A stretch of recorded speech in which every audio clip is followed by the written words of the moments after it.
Welcome to Believers Talk and Week 3 of the National Football League. My name is Joe, and it looks like the Bills made it to Minnesota. If you guys watch our the Buffalo Bills Twitter account, they made the mistake of thinking that Minnesota is in Wisconsin. So that's smart. But welcome to Believers Talk. My name is Joe. We will be going live. We are live for the stream for the Buffalo Bills at Minnesota Vikings game. We'll be giving you live play-by-play live reactions. So before we get started in the game, I want to get on here a little bit early like I do every week, give some fantasy news, some injury news, and just go over what my keys to victory are for the Bills if they do plan on winning against the Vikings today. So I wanted to do that for a little bit. First, some injury updates. LaShawn McCoy is listed as inactive today. He will be out of today's game. This means that Chris Ivory will be our starting running back as Josh Allen prepares to start his second NFL game ever, first road start for Josh Allen. So we do want to see what he does here. A lot of people are saying that his game plan is going to be simple. And we'll see if that's true or not. You know, it'd be interesting to see if they kind of come out and try to establish a passing game early or not. But then also not only the McCoy news, but Russell Bodine will actually be stepping into the center spot for Groy. So we will see Russell Bodine getting into that center role instead of Groy, and then Groy is going to move over to guard. So that'll be a new offensive line setup for this game. So we'll see if that works out any better than the previous one. Give me a second here. We'll make sure that I'm live and that it's actually showing up. This is weird. Normally it shows up by now. There it is. Normally it shows up by now. There it is. All right, cool. There it is. All right. So like I said, welcome to Believers Talk. My name is Joe.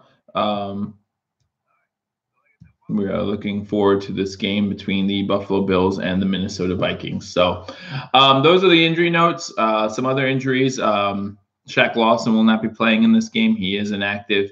Also, I think Ray McLeod is actually going to be active for this game.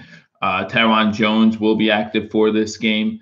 And Sean Alexander was listed on it, but he was just getting rest. So that's it as far as injury reports on the Bills side. Going over to the Vikings side, they do have some. They're really hurt at the running back position. I don't know if any Vikings fans out there, you can kind of correct me if I'm wrong here, but the running back position is really taking a hit so far. But you know they have a lot of talent. Hey, Gary. They have a lot of talent in other aspects of the field, and they still have some talent in the running position. That offensive line for Minnesota is the biggest question mark. If those of you know that I actually have the Vikings winning the Super Bowl this year. So this is the Super Bowl winner going against our Bills. Vegas has us currently at 16.5-point underdogs, and we'll get into that a little bit later as far as where I see this being as far as final score. Last week was able to predict the score correct. So I'm currently 3-1 when it comes to predicting the Bills games, predicting the over/under, and the win-loss. The only one I lost was I predicted the Bills to beat Baltimore week 1, and that obviously did not happen. So, but we do look forward to this game. It is 12:33 on the East Coast. Kickoff is at 1 o'clock. Going into keys to victory.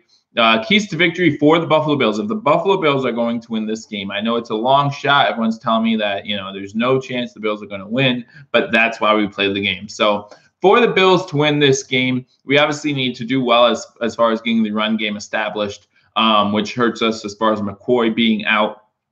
But we do need to get that run game established, open up some passing lanes for Josh Allen. Our defense needs to be able to keep this game manageable, at least scoring-wise, in that first quarter. It's going to take Josh Allen time to get into a rhythm, especially on the road. These road games are going to be really tough for Josh Allen, especially since it's the first one. So we want to make sure that our defense is able to get Minnesota off the field. Field position is going to be a key if the Bills want to win this game. We cannot be giving them the ball at the 50 or close to the 50. We've had trouble with that the last 2 weeks as far as getting giving the defense the ball inside Buffalo territory already. And so that's kind of unfair to put that all on the defense. However, the defense does need to step up and be able to play better. For 3, I guess that the running game would be 1. The defense being able to step up will be 2. Get some pressure on Kirk Cousins even. I know Shaq Lawson being out is a big hurt for us as far as getting pressure, but Jerry Hughes, we need him. If we want to win this game, we need him to have a monster game. And 3rd, and probably not least, but we need to get turnovers. We need to force turnovers. We need to maybe even score on defense or special teams in this game if we want to think we have a shot to win. Because that will kind of change things, put momentum in our favor, try to quiet that crowd early. The Bills or the Vikings are 1-0-1. They had that tie last week against the Packers at 29-29. And then a key factor in this, if the Bills want to have a chance to win, in my opinion, not only do you have that big game, divisional game last week against the Packers if you're the Vikings, but you also have a big NFC showdown this Thursday as the Vikings play the Rams. So maybe overlooking the Bills a little bit. I don't know. I'm not going to say that that's the case. There are 2 scenarios I see playing out in my head. Either the Vikings are overlooking the Bills because they had the Packers last week, they have the Rams this week on a short week, and then it's going to be close, or they're going to run away with this game early. They're going to try to put this game away early so that way they can maybe rest a couple guys, make sure that they're healthy for Thursday night's game. So, but those are all obviously just speculations. I do think, that if you have the Rams coming up on your schedule, that's obviously one of your biggest opponents when it comes to the NFC. A lot of people are favoring the Rams to win the Super Bowl. Like I said, I have the Vikings win the Super Bowl. So that's your biggest opposition so far. Then you definitely want to make sure to be ready for that game to make a statement. That's just as much a statement game for you as it would be for the Rams. So, and plus the Rams are currently undefeated. You guys have that 1 tie, so you haven't have a loss yet. But you want to stay close to them when it comes to going for home field advantage at the end of the year. In the NFL, guys, every game matters. This isn't baseball, basketball, or hockey where you got 82 for basketball and hockey. You got 162 for Major League Baseball. Like, every game matters. So I'll take you through a couple of the games, at least the early games here, guys. 1 o'clock games going down the list. We have Buffalo at Minnesota. I'll tell you who I win that game in a minute. New Orleans at Atlanta. I have New Orleans actually winning that game. Denver at Baltimore. I have Baltimore in that game. Cincinnati at Carolina. I have Cincinnati pulling up the upset in that game as well. The Giants at Houston. I have Houston win that game. Tennessee at Jacksonville. I have Jacksonville. Weird situation there with their quarterback, with Blaine Gabbert taking the starting job, even though Mariota is cleared to play and active. That's weird to me that Mariota is Blaine Gabbert's backup. Like, I was listening on the ESPN radio when it came on. Either you're healthy or you're not. You got to kind of make up your mind. If you're healthy, you play. You should be the starter. If you're not healthy, then you don't play. So I'm kind of confused about that situation. Kind of helps Jacksonville out probably, though, having Blaine Gabbert in there instead of Marcus Mariota. San Fran at Kansas City. I have Kansas City winning. Oakland at Miami. I have Miami winning. Indianapolis at Philly. I have Philly winning. A return of Carson Wentz. I know a lot of Eagles fans are about that, so get excited if you're an Eagles fan. And then Green Bay at Washington. I actually have Green Bay winning on the road in that game. So those are the 1 o'clock games, and those are who I have winning those games. Coming into the Buffalo-Minnesota game, if you watch my previous stream, I think 16.5 or 17 points is just outrageous for any NFL team. So if I were going to pick the spread of this game, I would definitely pick the under. If I were going to pick the over-under, so I would take Buffalo with the points. If I was going to take the over-under in this game, the over-under in this game is 41 points. I absolutely take the over in this game because the only way the Bills have a chance is to put up points. If the Bills can't stop the Vikings, this will turn a lot like week 1 where we lost 47-3. So, either way, I'm picking the over here. 41 points, I just don't feel like is a lot, but I am picking the Bills to cover the spread, even though, they did get shellacked week 1 against Baltimore. So, there are only other road games. So, looking at this game, like I said, we have a couple keys to victory, and I've kind of been teasing at this game. Like, let's live in fantasy land for a little bit, okay? And let's say the Bills do win this game. Just think about how that changes the narrative of the NFL, because the Vikings are one of the favorites in the NFC to win the Super Bowl, or at least go to the Super Bowl. And if the Bills beat them, Now, what's that say about Minnesota? And on the other hand, let's say the Bills win this game. It's the first road start for Josh Allen. So you look at week 1, Nathan Peterman, okay, not a great barometer of where the team's at. You look at week 2, Josh Allen's first start. Again, we did win the second half of that game, 14-3. And you could say that the Chargers were in prevent defense, or you could say they were just trying to prevent the lead. Like, maybe, but we did score on the first drive of the third quarter. So it wasn't like it was just all in garbage time. That last touchdown obviously was a little bit in garbage time. I understand that, but it wasn't all at that point. And if you're a Charger, like if you're the Chargers, you want to keep scoring, and they didn't score a single touchdown in the second half. Now, Rivers still had an amazing day, second best completion percentage of his career. But you have to look at some of the positives here. Josh Allen did look a lot better in the second half. Let's say he comes out here firing, and it actually works out for him and for the Bills, and they do win this game. You just completely switch the narrative as far as the Bills being, the worst team in the league. Which I don't think they are. I mean, I think they're towards the bottom at this point. You can't say anything otherwise. But I do not think they're at the bottom of the league as far as I think probably the Cardinals would be the worst team in the league. But we'll see. So if you just joined me, don't forget to share this video, like it. If you want to leave a comment in the chat, we'll definitely talk before the game starts. And I'll try to get to as many comments as I can during the game. We are currently at 12:40, so 20 minutes away from game time. My pick for this game will be the smart money would be on the Minnesota Vikings to win this game. As a Bills fan, obviously, I will be cheering hard for the Bills. I want to see improvement from Josh Allen. I want to see improvement from our defense, especially Tremaine Edmonds, as he continues to work in the middle of the field. I want to see how he does in coverage. Minnesota's without Dalvin Cook for this game, so that does hurt them to some degree. So we'll see how the running backs come out of the backfield, and if Tremaine Edmonds can actually keep up with some of the routes this week. But I do see the Vikings win this game. I do have it a lot closer than some of the experts do. I'm thinking somewhere along the lines of, I don't know. I really don't know. I'm trying to think of a score. And when you come off a week where you pick the score exactly right, you want to do this like right, and you're going to be so wrong, it's ridiculous. But so I'm thinking of a score maybe along the lines of 38 to, I don't know, maybe 28, 38-28 Minnesota.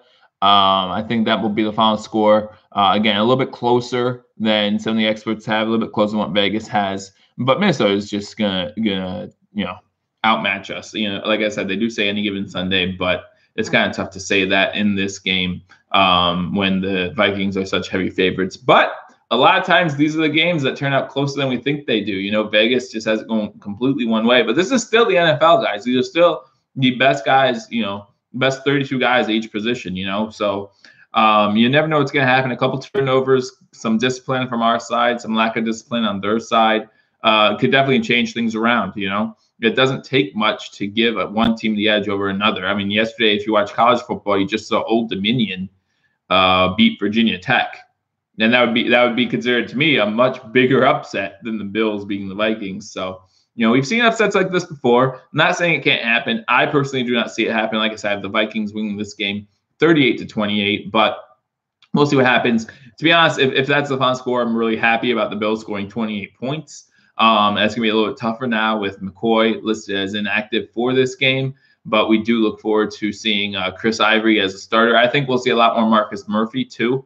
I just don't think Chris Ivory is going to be able to carry the whole load for the team throughout the game, especially this tough Minnesota defense. This Minnesota defense is one of the best in the league. It's between them and Jacksonville, I think, as far as who's one, who's two, and you really can't go wrong with either one. Now, in my other two videos, I did go over some fantasy highlights for this game. I'm not going to lie, guys. If you own a single Buffalo Bill in fantasy, maybe Steven Hauschka. But other than that, you really shouldn't be playing any Buffalo Bills in fantasy. Obviously, McCoy's out, and that would be pretty much it as far as maybe Hauschka, like I said, would be the only Buffalo Bill that you would want to start. Obviously, if it's 20-0, or 38-28, like I said, Hauschka will only get those 4 extra points. But still, Minnesota's defense might not allow those to be touchdowns, and that might be the biggest difference of the game. Maybe trading touchdowns for field goals early. And then all of a sudden, Minnesota just runs away with it. So I'm not sure about if I owned any Bills player. The only one I would start at this point would be Steven Hauschka. As far as the Minnesota side of the ball, I would start everybody. you're talking about Kirk Cousins. You have to start him, especially after the week Phillip Rivers had and the week that Joe Flacco had against the Bills, right? In the first 2 weeks, the quarterbacks against the Bills have played really well. So I don't see why you wouldn't start Kirk Cousins in this situation. As far as the receivers go, I would start any wide receiver that would currently be on a fantasy team. You're talking about Diggs. Let me get this roster up for you, so I'm not just spewing names.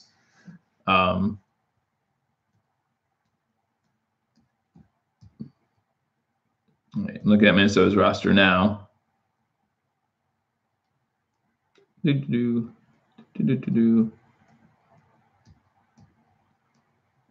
you're talking about Diggs. You're talking about Treadwell. I'd start Treadwell.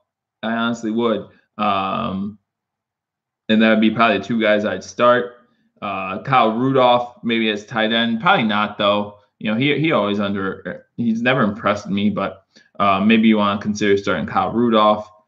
And then your starting running back today is going to be Latavius Murray. That's a tough one too, guys. I don't know if I'm a huge Latavius Murray fan. 38-14 will be the score. Bills lose. Yeah. Welcome, Javante Davis. Welcome, Julia. Thank you for joining us. That's my mom. Hi, Mom. Thanks for joining us on Believers Talk. Again, the game's getting ready to start here. We got 15 minutes till game time.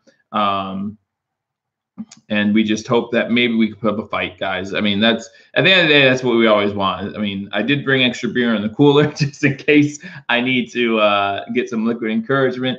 But we want to make this a game and keep it close and maybe surprise some people. Like I said in my previous stream, not only would I enjoy seeing the Bills win, just to see the Bills win, but I'm in a survivor pool. And as you can imagine, most people pick the Vikings to win. So it would just be good to see the Bills win here for so many different reasons. Dan Bailey's their kicker. They just get him from because last week they got mad. How do I think Allen's going to look? I think it's actually going to look not bad. It has potential to be scary bad. With this Minnesota defense, you're talking like 4 interceptions. But I just don't understand Buffalo. Like, I don't understand some of the roster moves. Like, why can't we get a veteran quarterback? Not to start, but to hold a clipboard. Seriously. And if Josh Allen's getting murdered in this game, like between getting sacked or throwing a lot of interceptions, we want someone to put in. We're not putting in Nathan Peterman. We can't put in Nathan Peterman. So how come we're not looking at Mark Sanchez? How come we're not looking at Kellen Clemens? How come we're not looking at Colin Kaepernick, who says he has 2 teams possibly interested, at least his agent did? I wouldn't be surprised if one of them was the Bills. It should be the Bills. Just to hold the clipboard, just to say, hey, I've worked in the NFL. I've worked as a starter in the NFL. Here's what to look at. Josh Allen's going to run over to the sideline, look at Nathan Peterman, and Nathan Peterman's going to be like, I would throw the same thing. How does that help anybody? I just don't understand. I really don't understand why we haven't gotten a veteran quarterback in there. I'm okay with getting a 5th for A.J. McCarron. I think we got like that's more than what he was worth at the time. So, and we all know how much Brandon Beane likes to stock up on those draft picks. But man, I just don't understand it. Just don't understand it why we don't get a veteran quarterback in there. So, but I think Josh Allen's going to be all right. I don't know, just like Javante Daddy just said, just looking for growth, looking for consistency. I know a lot of people think the game plan for Buffalo is going to be easy. A lot of 2 tight end sets, running the ball. For that reason, I wouldn't be surprised if we have a game plan that has Allen passing the ball at least early to try to open up their run game. They're going to be, and as teams always will be against Buffalo, they're going to be looking towards the run game first. So they're going to have 8 in the box. Well, let's try. Because believe it or not, guys, even though Vegas has us as 16.5-point favorites, I really hope those players in the locker room believe they can win this game. In the Bills locker room, and Sean McDermott, Coach McDermott, he better be talking up like they can win this game. Because anything can happen in the NFL. We've seen it so many times that things can change in the NFL. One thing can turn a whole season around. We're 0-2. I understand that. We look horrible. I get that. Most people think we're going to get blown out in this game. I understand that. As fans, I'm sure you understand that too. But players in that locker room are now on the field because we only have 15 minutes of game time, need to believe that they can win. Believe you can win. Would this be the greatest upset in Bills history?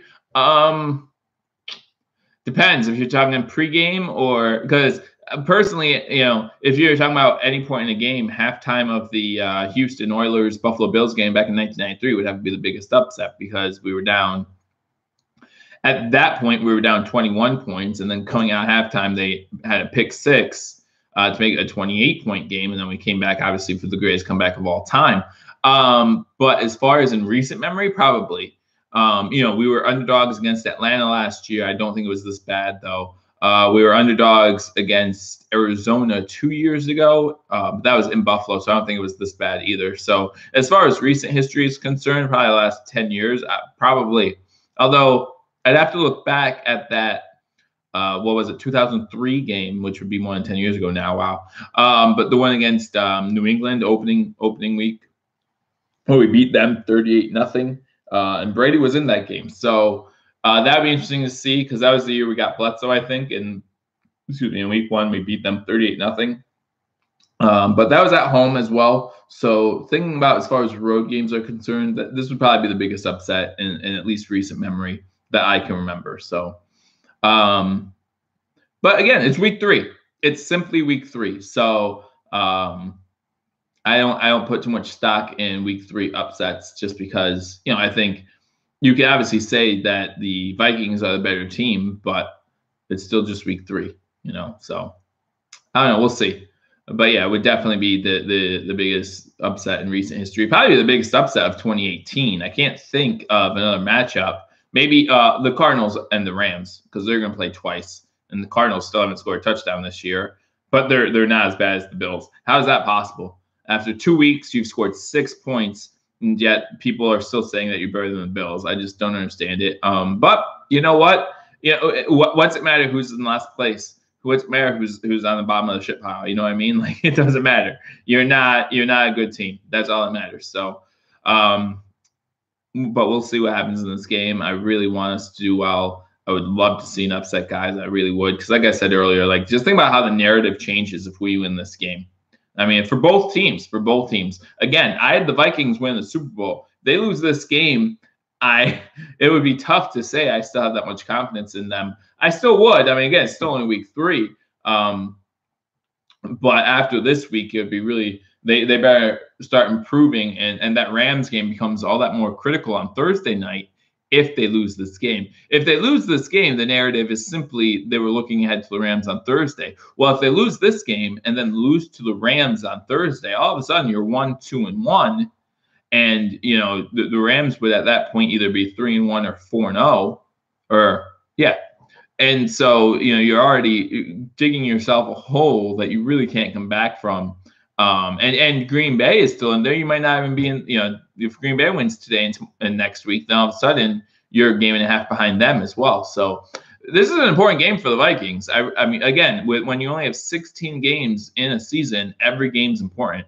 So I really look forward to seeing this game. Again, I know that Minnesota is a huge favorite, and I know that, this place, the Minnesota fans are going to go crazy. They really are. I have nothing bad. I have nothing bad to say about Minnesota. Hopefully, we get some Minnesota fans in here today. We can talk to them. But they have a really good team. The biggest weakness on their team is that offensive line. So we need to try to get pressure on Kirk Cousins. Still not sold that Kirk Cousins is a franchise quarterback, but we'll see. We'll see what happens. He's obviously better than what they had last year, as we're seeing with Denver now. I mean, even though Denver is 2-0 as well. But I think Kirk Cousins is playing better. So this is going to be his 60th career start, as just came up my screen. Really surprised that Jim Nantz and Tony Romo are the announcers for this game, actually, because normally Jim Nantz and Tony Romo go to where the big games are, right? You look at a couple of these 1 o'clock games, and there are definitely bigger games than this game here, Let's go on the list. You have the CBS, Denver, Baltimore. Why wouldn't they be at Denver, Baltimore? That should be a good one. Tennessee, Jacksonville, even though Tennessee's banged up with injuries, that's still a huge divisional matchup. So that'd be interesting to watch. But yeah, Or why wouldn't you go to a 4 o'clock game? I don't know. I don't know why they picked this game, but that's okay. I'm happy about it because I don't get to listen to him either way because I'll be talking the whole time. So, but I do actually like Tony Romo. I think he's done a great job in the booth. So far in the season, Kirk Cousins is 65% completion percentage, 669 yards, 6 touchdowns, 1 interception. So those are his stats so far in the year, and that's who we are looking to contain. I don't think we'll do a good job containing like after they catch the wide receivers after they catch the ball. Tre'Davious White did a great job last week. I don't know if anyone got a chance to go back and watch that game position by position. Trey White actually did a great job last week, and I think he'll continue to do a great job. We just need to shore up that second quarterback spot, especially now that we had a guy that didn't even want to play there. It makes you wonder how much was Vontae Davis? I don't even want to say his name right now, but how much was he questioning it the previous 2 weeks, or was it just something that came up all of a sudden? I have a hard time believing that something like that just comes up all of a sudden, like, oh, I feel like retiring now. Bye, guys. I mean, again, I'm pretty sure my post-game video during the Chargers game, I had my post-game rant about the Vontae Davis situation. I don't want to do that again because it's a new week. New week, guys. You got to just look forward to it. I think Raphael Bush is going to be in there maybe as a starter, but I'm not 100% sure. Again, Gaines was our starter week 1, so he might be our starter as well. Taron Johnson should be playing in this game. I don't think he'll be our second string starter. He'll more play in that big nickel package we like to run. And I'm not sure if he's at 100% or not. So we'll see. Again, if you're just joining us, if you haven't heard the news today, LaShawn McCoy is out today because of those rib injuries that he sustained last week. He tried to give it a go in pregame warmups and just couldn't. So he will be out for this game. So that means that Chris Ivory will be our starter in this game. And then I do expect to see a lot more of Marcus Murphy in this game as well. Other big news for the Bills, Roy is moving over to guard, which put Bodine in at center. So we have changed up that offensive line. So we will see that, see how that affects things as well in this game. But we will see. It's currently 12:56. We are 4 minutes away from halftime. So again, the current over-under for the game is 41 points. The Minnesota Vikings are favored by 16.5. I have the Vikings winning this game 38-28. So that obviously has me taking the over and taking the Bills with the spread. So, if you're the Buffalo Bills in this game, and I think it was just talked about on the CBS broadcast, you have nothing to lose. Everyone expects you to lose this game. Everyone expects you to lose this game big. Go out there and sling it. Let it go. You know what? Let it happen. What's the worst that could happen? You do lose this game by a big margin. I mean, that's what everyone expects anyway. So, hey, John, how you doing? Welcome. Not all Bills fans in here. We have a few Vikings fans in here. I know that in my pregame video, at least, I was talking to some Vikings fans, and they said they'd be here. So, again, they look impressive. Maybe got away with a questionable call last week with the sack, Clay Matthews sack. But you know what? This is the NFL. You take the breaks as you can get them. Whether it was a good call or not, Vikings fans and Vikings players have nothing to do with that. I'm sure if a Vikings defender went and sacked Aaron Rodgers like that and got flagged, that we'd have the same uproar. So, all right, so we have some predictions coming in. Javante Daddy says the game will be 38-14 Minnesota. Bike Boy says that the Vikings will win 31-13. Again, all these scores are hitting the over. So I don't know why Vegas has the over-under so low at 41. Maybe they know something we don't. I mean, obviously that Minnesota Vikings defense might. I mean, even if the Minnesota Vikings defense shuts out the Bills, they could probably hit 41 by themselves. So we'll see. But yeah, we are hitting the over here. Obviously, Bike Boy at 44 is probably more what the Vegas is thinking.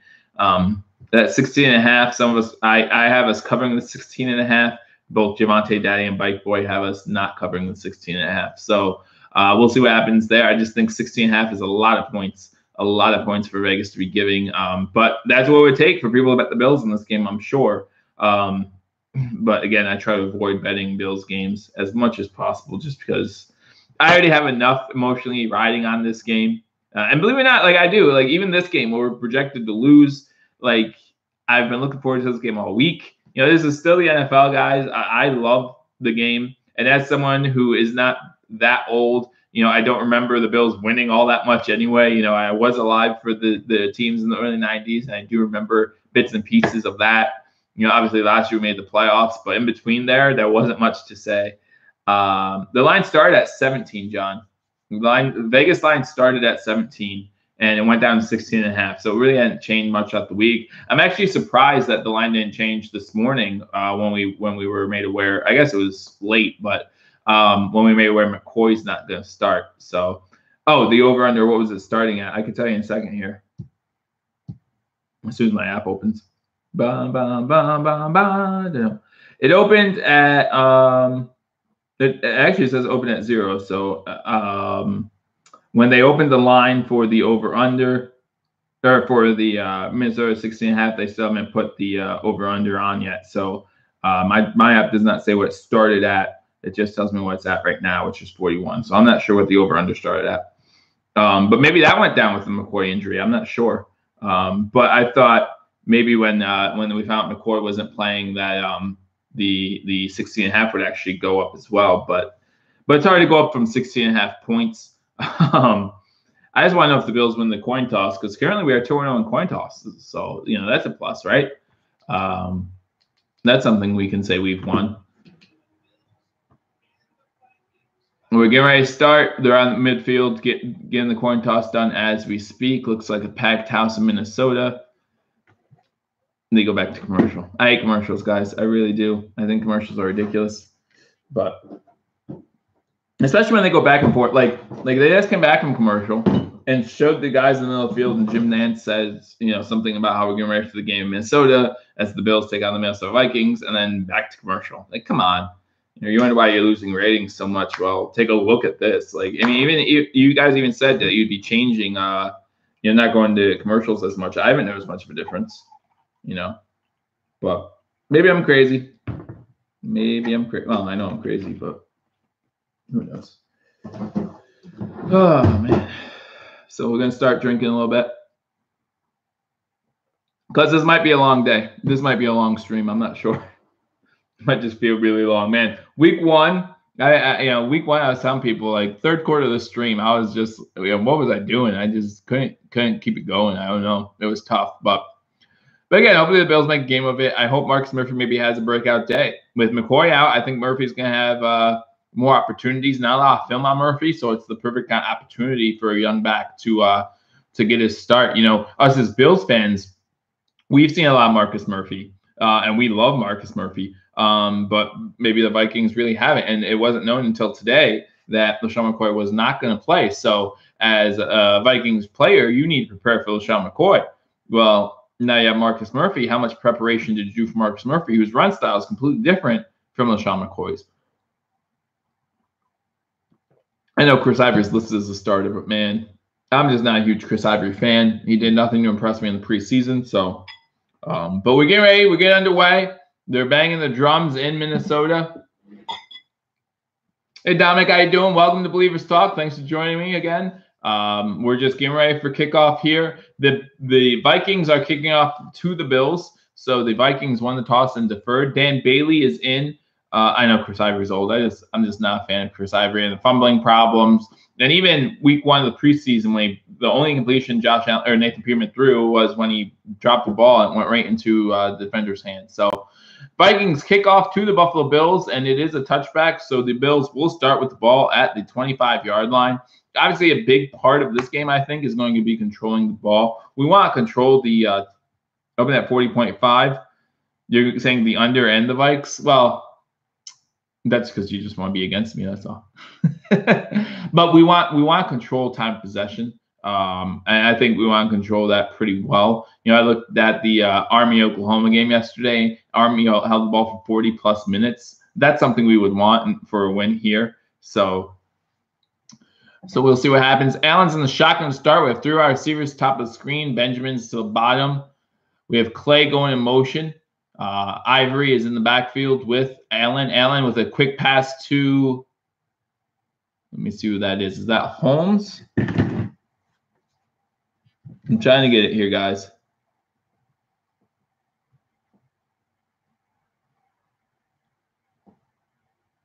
No, that's McLeod. So McLeod's first That was number 14, Ray McLeod. So McLeod's first start in the NFL, at least the regular season, and first play from scrimmage, he has a quick completion for 6 yards. So 2nd and 4 now for the Bills. That's what we need to do. We need to get Allen just these quick passes so he can get his confidence going.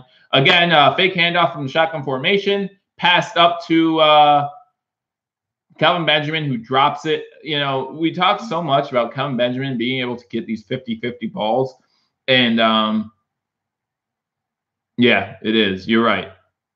You're right. If we want to win this game, time possession's huge. But we talk about Kelvin Benjamin being able to get these 50-50 balls, and that's twice this season where I can see him just dropping them.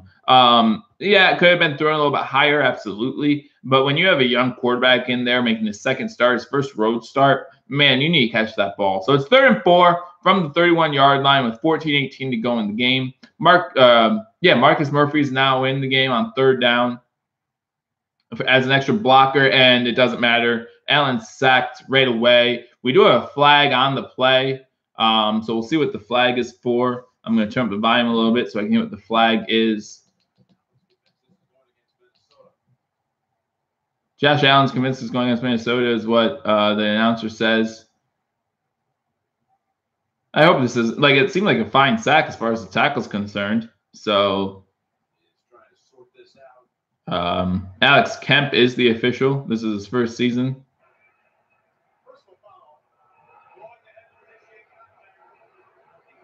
Lowering the head to initiate contact.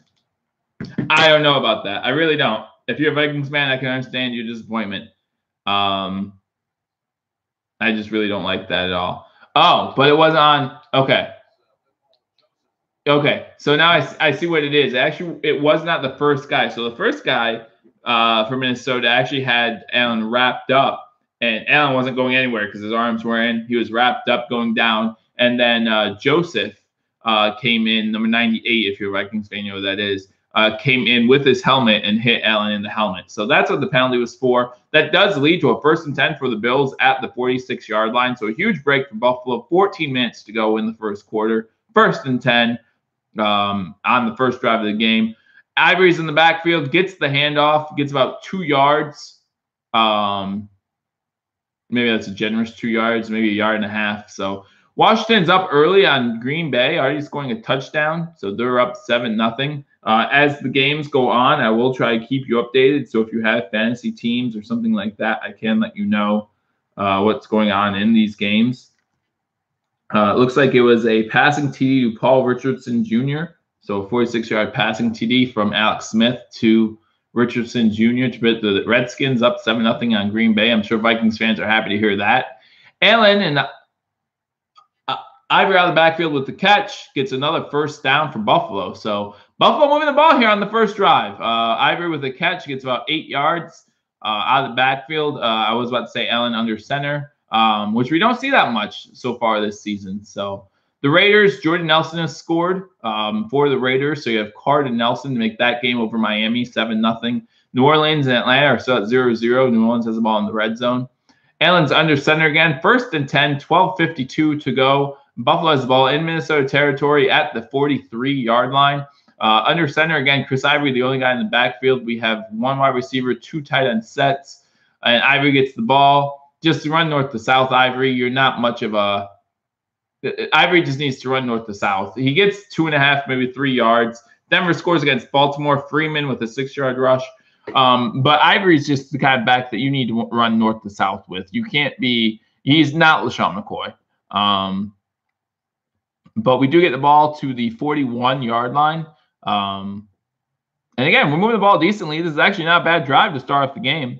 As the Buffalo Bills and Minnesota Vikings are still tied 0-0. Welcome to Believers Talk. If you're new here, if you haven't already, share this video so everyone knows that we are live for play-by-play and reaction. Allen under center again, fakes the handoff, and then a quick pass to Clay. Clay, haven't seen much Clay this year either, but he does get the ball inside the 35-yard line to about the 33 of Minnesota. So moving the ball again, we have 3 first downs. Huge penalty against Minnesota on Joseph to keep this drive alive when they had us stopped. We got 1 first down, and then they sacked Allen on 3rd down. But there was a penalty on the play that kept the drive alive. So I'm Nagy. I'd love to see a win today, man. Like I said in the pregame, just imagine how much that would change the narrative of the whole NFL, the whole landscape of the NFL. Like I said, Minnesota was my team to win the Super Bowl. So again, from center, Allen drops back. Chris pass to Ivory, who gets inside the 30, about the 27, 28-yard line. Looks like there's going to be a 15-yard face mask added on to that. So again, I said this in the pregame. These mental mistakes, these little mistakes can change the whole direction of a ball game, because now you're talking about the Bills getting on the board to start the game, whether it be a field goal or a touchdown. Yes, we need to make sure that we stop them on defense, and we want to get touchdowns. We cannot trade field goals for touchdowns because they're going to score. But hey, we'll see what happens here. That's definitely a 15-yard face mask. So moving the ball, I think that's going to be half the distance to the goal, right? Because we're inside the 25. So it's going to be 1st and 10 from the 11-yard line. So 10.5-yard line. Oh, man. When I'm officiating, that's at the 10. But with there being penalty. Oh, spin move. Murphy gets a spin move to basically get back to the line of scrimmage. He does get the ball to the 10, so gains about half a yard. But he was stopped in his tracks for a 3-yard loss and just spun out of it to make it 2nd and 9 instead of 2nd and long. But a good spin move by Murphy. It's one of those runs that, it doesn't look like much on paper, but, might be big as far as confidence, not you losing yards. Allen's in shotgun, running back to his right. I believe that's going to be Chris Ivory on 2nd and 9. 10-15 to go in the first quarter with the Bills driving inside the Minnesota 10-yard line. Allen takes the snap, drops back. He's going to run, gets it to the 5. He's in the end zone. That's a touchdown. Josh Allen with a running touchdown, 10 yards out, and the Buffalo Bills are up on the Minnesota Vikings 6-0. I would have said that at any point. I can't Halo Flash Mob. I cannot show the game, unfortunately, due to copyright restrictions. YouTube would shut me down if I did. I know you guys want to see it, and I apologize, but I want to at least give you guys the reaction and the play-by-play. So if you can't watch the game, you at least know what's happening as it happens.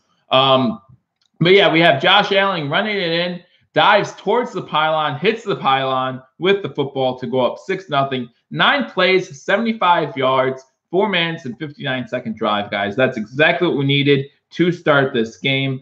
And it is now 7-0 as we make the extra point. 7-0 Buffalo. First drive, we take it down the field and score to make this game 7-0. Again, a big penalty on Joseph for Minnesota to keep the drive alive. But Josh Allen with a good drive gets his confidence boosted, and that's just a huge way to start the game for Buffalo. The Buffalo Bills are up 7-0 as we go to commercial break, and that's just a great start.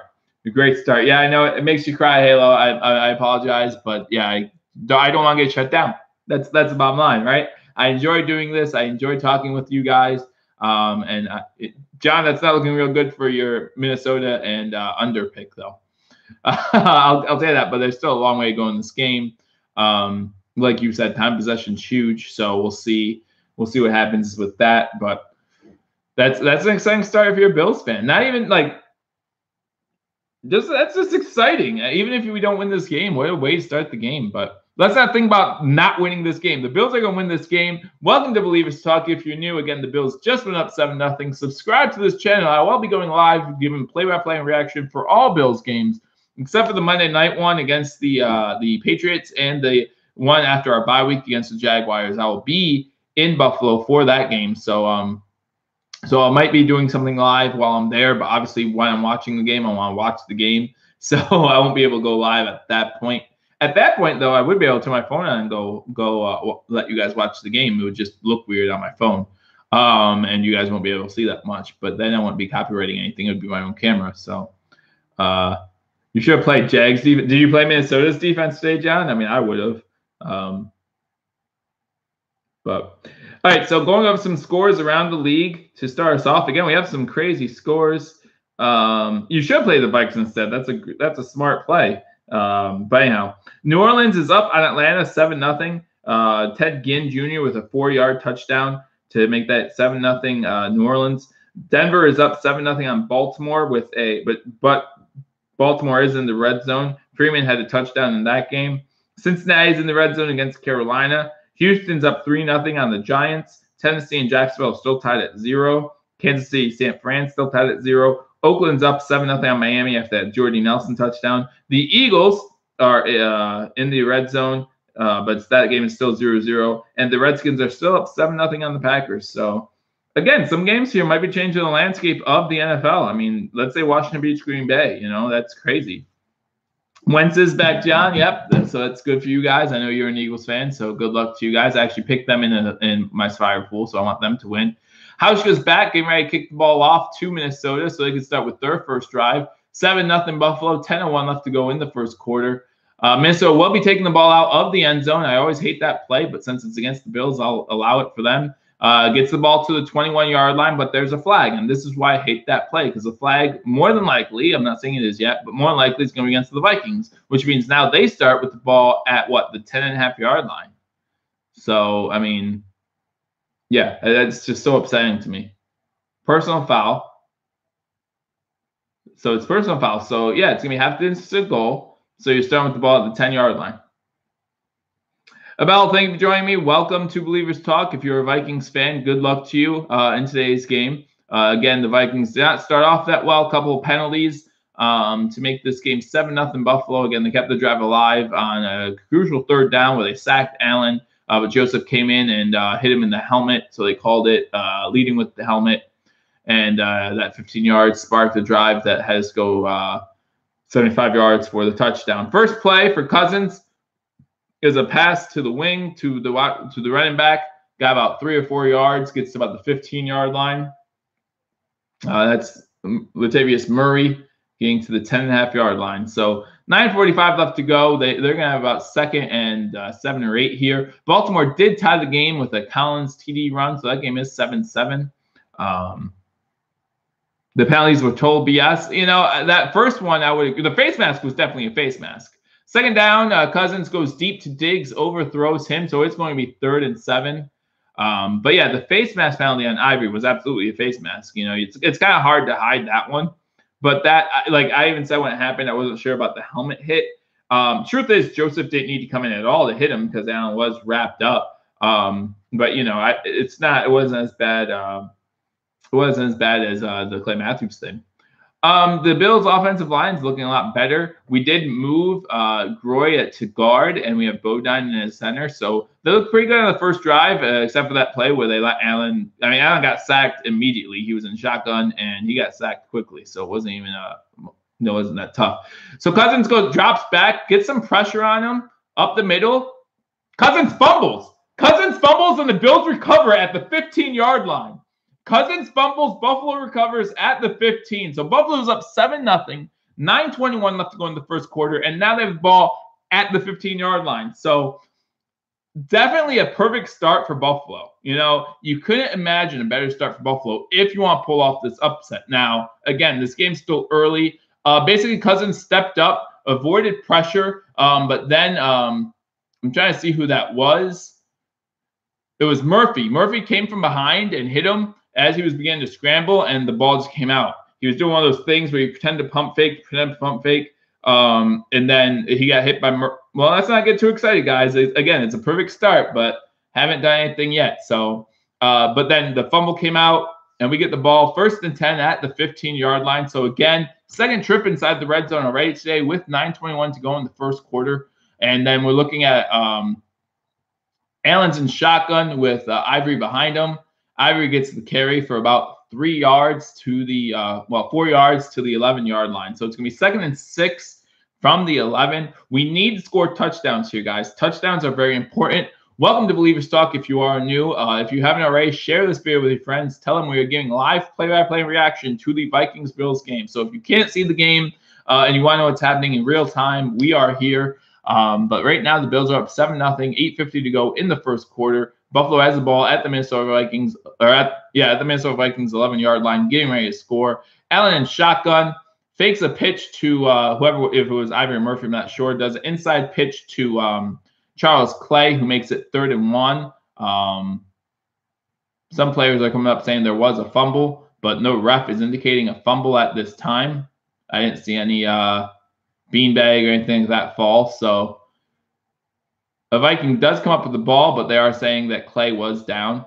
So it's going to be 3rd and 1 from about the 6-yard line. So 3rd and 1, 8:12 to go in the first quarter. Minnesota already down 7-0. Buffalo has the ball at Minnesota's 6-yard line. Allen has started the game 5 for 6 for 39 yards. This is a big stop for Minnesota. Big stop for Minnesota. They really want this stop. You don't want to go down 14-0. There is a false start on the offense. So instead of 3rd and 1, it's now going to be 3rd and 6.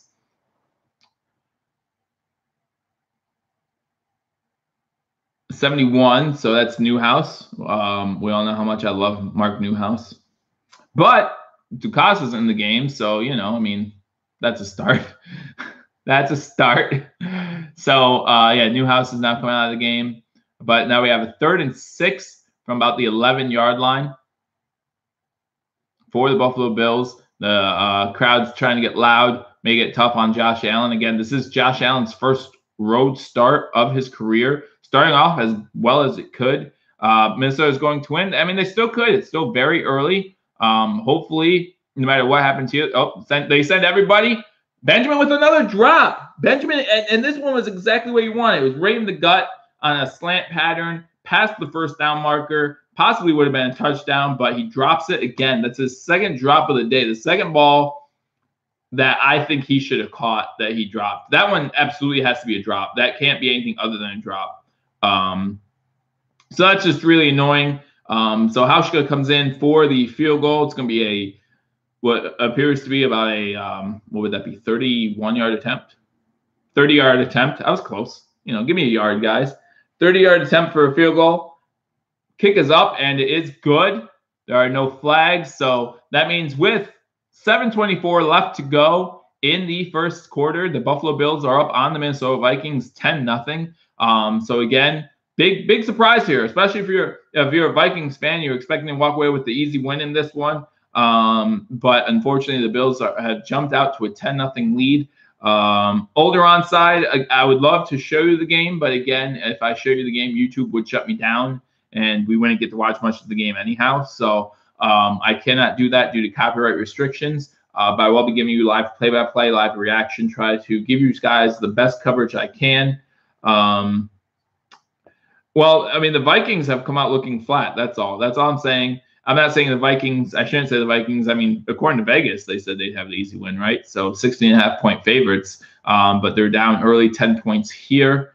Again, I have the Vikings as the team winning the Super Bowl. So I mean, no disrespect to the Vikings at all. I think they're a great team, but the Bills definitely jumped up early, and that turnover was huge. We would have loved to get We would have loved to get 6 off of that, right, guys? I mean, but.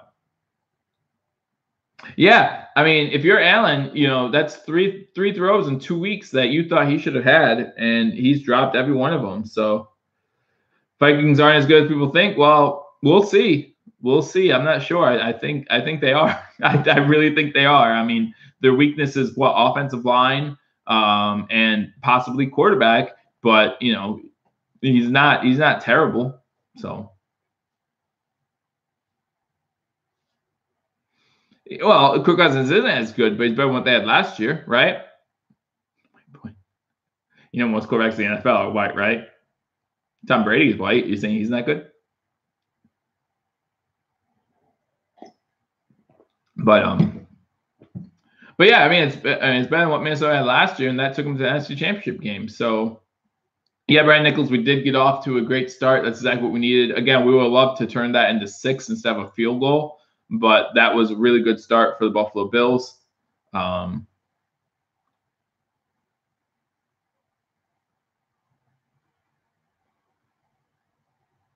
Yeah, the defense had, they go. I'm trying to remember who the Vikings played week 1. I'm sorry, I forget, but they gave up 29 points last week. However, the 29 points, one of them was on special teams play, and you were playing Aaron Rodgers. They held Aaron Rodgers to just 1 touchdown pass. So Welcome, Jesus. You might think that, or Jesus Hermosilo. If you think the Bills suck, that's fine. But right now we're up 10-0. So, and you know what?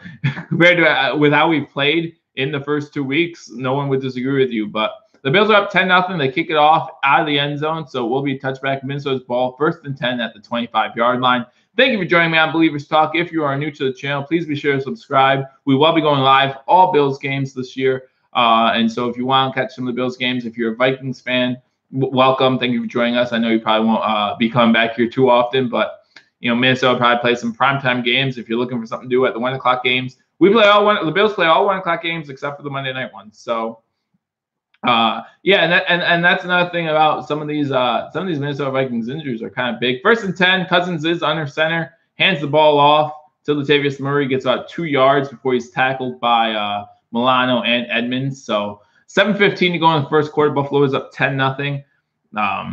Yeah.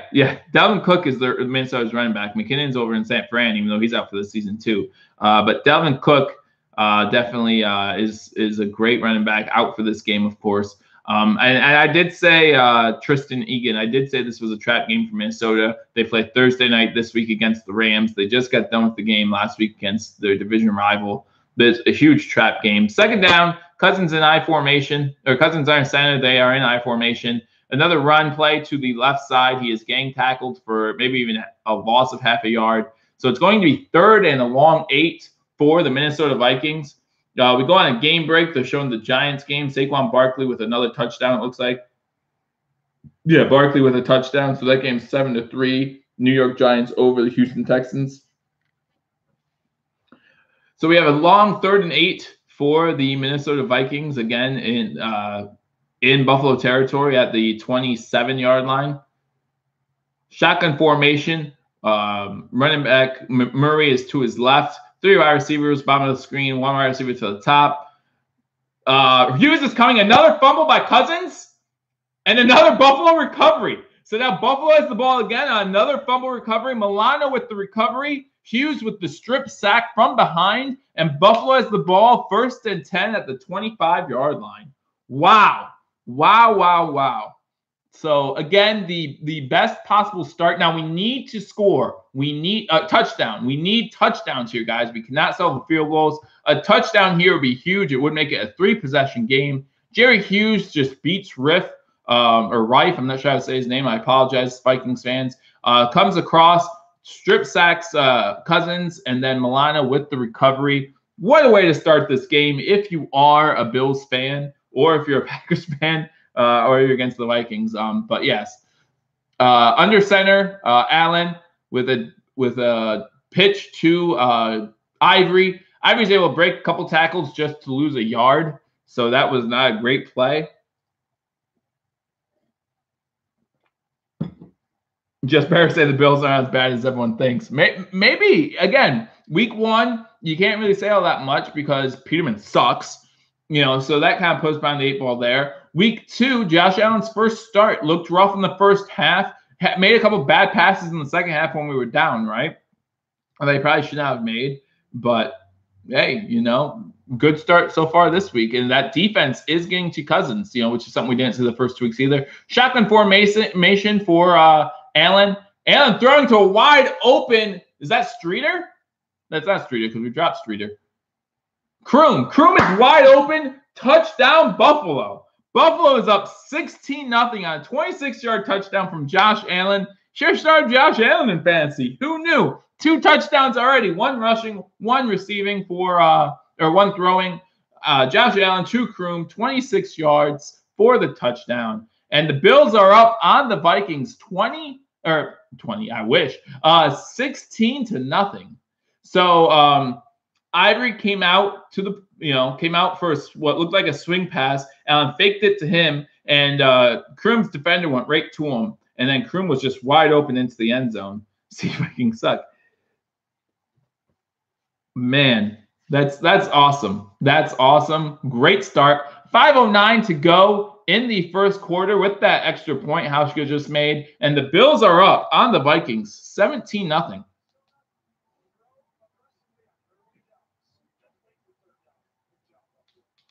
Yeah, 17-0, 5:09 left to go in the first quarter. Wow. What a great start for the Bills. If you're a Bills fan right now, enjoy it. Soak it in. Still lots of time left. We don't want to give anything away. Play smart football. Continue to be aggressive. There goes my Vikes in the under. Yeah. It's going to be really hard for the Vikes to win this game or to cover this game. Wow. So you're talking about a 16.5-point spread. Right now the Bills are up 30. What is that? 35 points? 35.5 points. They're up right now. If you bet the Bills and the under, or the Bills and any, I don't care if you pick the over or under, but if you pick the Bills in this game to cover the spread, you're gold. You're up 34 points. So, or 33.5 points. Whatever. I don't know math. John's the math guy. I just know I'm cashing in my ticket. That's all I know. Should have put money on this game. It's easy to say that. Easy to say that now. It's always easy to say you should put money on a game after it happened. I should have put money on the Eagles winning the Super Bowl last year and before week 1. That would have been nice, right? No, don't remember what their odds were to win the Super Bowl at the start of last year, but again, they were great. So 17-0, guys. Big news if you're a Bills fan. 17-0 Buffalo over the Vikings right now with 5 minutes to go in the first quarter. No one could have predicted this. Hey, Don, how you doing? Tell my nephew he's got it right this week. So let me update you on a bunch of other scores around the league. Sorry, guys, I'm just a little excited here, as you probably can tell, as we all should be right now. You got to take off now while you're happy. All right, John, check back later. Get some sleep. I know you're working that late shift, so get some sleep. Watch those Eagles. Go Carson Wentz, man. Let's go. But see you later, buddy. All right, so let's go over some scores. So we got New Orleans is still about Atlanta 7-0. Atlanta has the ball. Denver is now up 14-7. They got a touchdown by Emmanuel Sanders, 35-yard TD run. Cincinnati, Carolina are tied at 7s. We had a touchdown by Giovanni Bernard and a 2-yard touchdown rush by Cam Newton. Houston and New York, 7-3 New York after the Saquon Barkley touchdown. Tennessee, Jacksonville tied at 0 still. Looks like Tennessee's about to score a field goal. Kansas City is up 7-0 on San Fran after a Kareem Hunt touchdown run. Oakland's up Miami 7-0 still. The Eagles are up 7-0 on the Colts with a Dallas Goedert 13-yard touchdown pass. And we get ready to start the Bills game as Hauschka kicks out of the end zone again. Again, 5:09 remaining. The Bills are up 17-0 on the Vikings. This is a huge game, guys. Again, a lot of Minnesota Vikings miscues already. We had two fumbles that the Bills recovered. On the first drive, they had that huge 15-yard penalty for going to the helmet-to-helmet on Allen. And that was a sack on 3rd down where it got the defense off the field. But they were nice, spotting us 17 points. Let's see if we can keep that lead. It's game on right now. I don't know where you're at, Soul Hunter. The game is on. It's 17-0 Buffalo with 5:09 to go in the first quarter. Quick pass to Diggs, trying to get him involved. Great tackle by Micah Hyde for a 3-yard gain. So it's going to be 2nd and 7 for the Minnesota Vikings. Again, great start for Buffalo, but that's all it is, guys. It's just the start. And we want to make sure this is going. Not only are we winning Patrick Starr, but we are winning 17-0 with 4.5 to go in the first quarter. Some crucial turnovers by the Vikings by Kirk Cousins has led us to short fields and to 2 scores, 10 points. Handoff here, and they get their first down of the game. Handoff is to, that's not Murray. Boone. I don't know who your running back Boone is, but number 44, Boone with a carry. Gets about maybe 10 yards on that play. So it's going to be 1st and 10, Minnesota from the 39-yard line, 4:15 to go in the first quarter. Cousins is in the shotgun formation, has Murray to his left, 2 wide receivers and Rudolph to the bottom of the screen. Diggs is alone on the top of the screen. So 1st and 10. 10 seconds left to go on the play, or on the yeah, it looks like they might need to call timeout here. 3, 2, nope, they get the snap off. Throws deep, overthrows what looks like was Kyle Rudolph. A couple overthrows by Cousins in this first quarter as well. He had Diggs on one route on their first opening possession that he missed. You don't have to apologize for the question, Soul Hunter. You're more than welcome to ask them. Welcome to Believers Talk. I am actually in Pennsylvania, so I have DirecTV Sunday tickets, so that's how I'm watching the game. So if you are from Buffalo, I'm not sure what channel that this game would be on, or New York. Maybe there's some guys here from Buffalo who'll be able to tell you what channel the game's on. But currently the Bills are up 17-0. Bills sent a safety blitz. Minnesota gets the ball out quickly for about 4-yard gain. So that's going to bring up 3rd and 6. It is a CBS game. And so if you're in the Buffalo area, whatever channel CBS is for you guys, that's the channel you'll have it on. But yeah, here on CBS, we have the Denver-Baltimore game. So that's why I get the ticket, so I can watch these Bills games, baby. That's what I'm all about. So it's 3rd and 5 from the 44-yard line. So big 3rd down here for Buffalo. Again, I know we're up 17-0, but you want to get off the field. They blitz both their linebackers, and Cousins with an overthrow of Forbath, looks like. So not Forbath. Forbath's a kicker. Gosh, sometimes I'm dumb. But anyway, so the Buffalo Bills stop him again. It's going to be 4th down. Look this up real quick, who that wide receiver was, while you Vikings fans laugh at me and say it was this guy, you idiot. Adam Thielen. So he overthrows Adam Thielen. So it's going to be 4th and 5. The Vikings are forced to punt the ball. This will at least change field position probably for the Vikings. So that's a start. But a great start for the Bills here. They did get a 1st down. Bad punt actually gives Buffalo the ball at the 25-yard line. There is a flag down, which will probably set the Bills back even further. Most of the times it's the receiving team who gets the penalties in these situations. So I'm turn this up and read it real quick. Again, welcome to Believers Talk. If you are new, please be sure to hit that subscribe button. Share this video with your friends, and let them know, hey, the Bills are ready for an upset here. The holding is on Minnesota, so on McDermott. So actually that will be enforced on the end of the kick. So Bills will start with the ball 1st and 10 at the 35-yard line. 2:59 to go in the 1st quarter with the Bills up 17-0 and getting the ball at their own 35-yard line. So huge start for the Bills. Again, welcome to Believers Talk. My name is Joe. We do go live for these games. Every game we're going to be going live for, except for the Patriots game, which has, you go Sports Fury. If you have not already subscribed to them, they do all primetime games. So if you do go to Sports Fury, no matter when, say Believers Talk sent you. Great guys there. And I also will not be going live for the Bills Jacksonville game because I'll be at that game. However, if you go to channel UCF Jaguar, he will actually have that play-by-play reaction for you as well. So again, 2 great channels. If you haven't subscribed to those already, please be sure to do so. But big news here, Bills are up 17-0 and have the ball. So Allen obviously looks better in this game than the last game. Huge touchdown pass on the 3rd drive there to Kroom. Great play call from Dable. I mean, you also have to give Dable credit. That offense is looking pretty good. He had a running touchdown on the 1st drive. It was about a 10-yard run. Was able to dive and reach his arm across the pylon, hit the pylon. So great play there. And then the 2nd drive kind of stalled. But that was on Kelvin Benjamin. Kelvin Benjamin had a huge drop, and the ball was put in a perfect place for him to catch it and turn around and score the touchdown.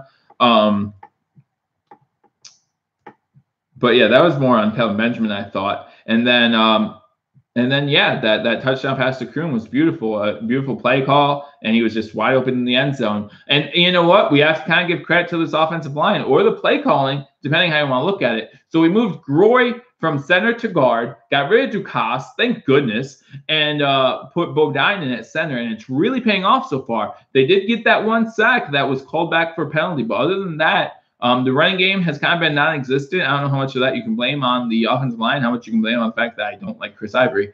Not the fact that I don't like him, but I just don't think he's that good. So, and he's not, when I say not good, he's just not the same type of runner that you would want from an every down back. He's your 3rd down heavy hitter type back. So when I see him trying to get to the edge or trying to make a juke move, he just looks slow. So I'd rather Murphy be starting and have Ivory backing him up. But yeah, Buffalo Bills is going to start with the ball here at the 35-yard line. Allen is in semi-shotgun formation about 3 yards behind the center, and then Ivory behind him. Fake handoff to Chris Ivory. He's going deep, and he had a man, but he underthrew him, and that's an incomplete pass. Actually, Foster did a great job at making sure that was incomplete. He had Foster. Foster had a step. But yeah, Foster came back to the ball and make sure that that pass did not get intercepted.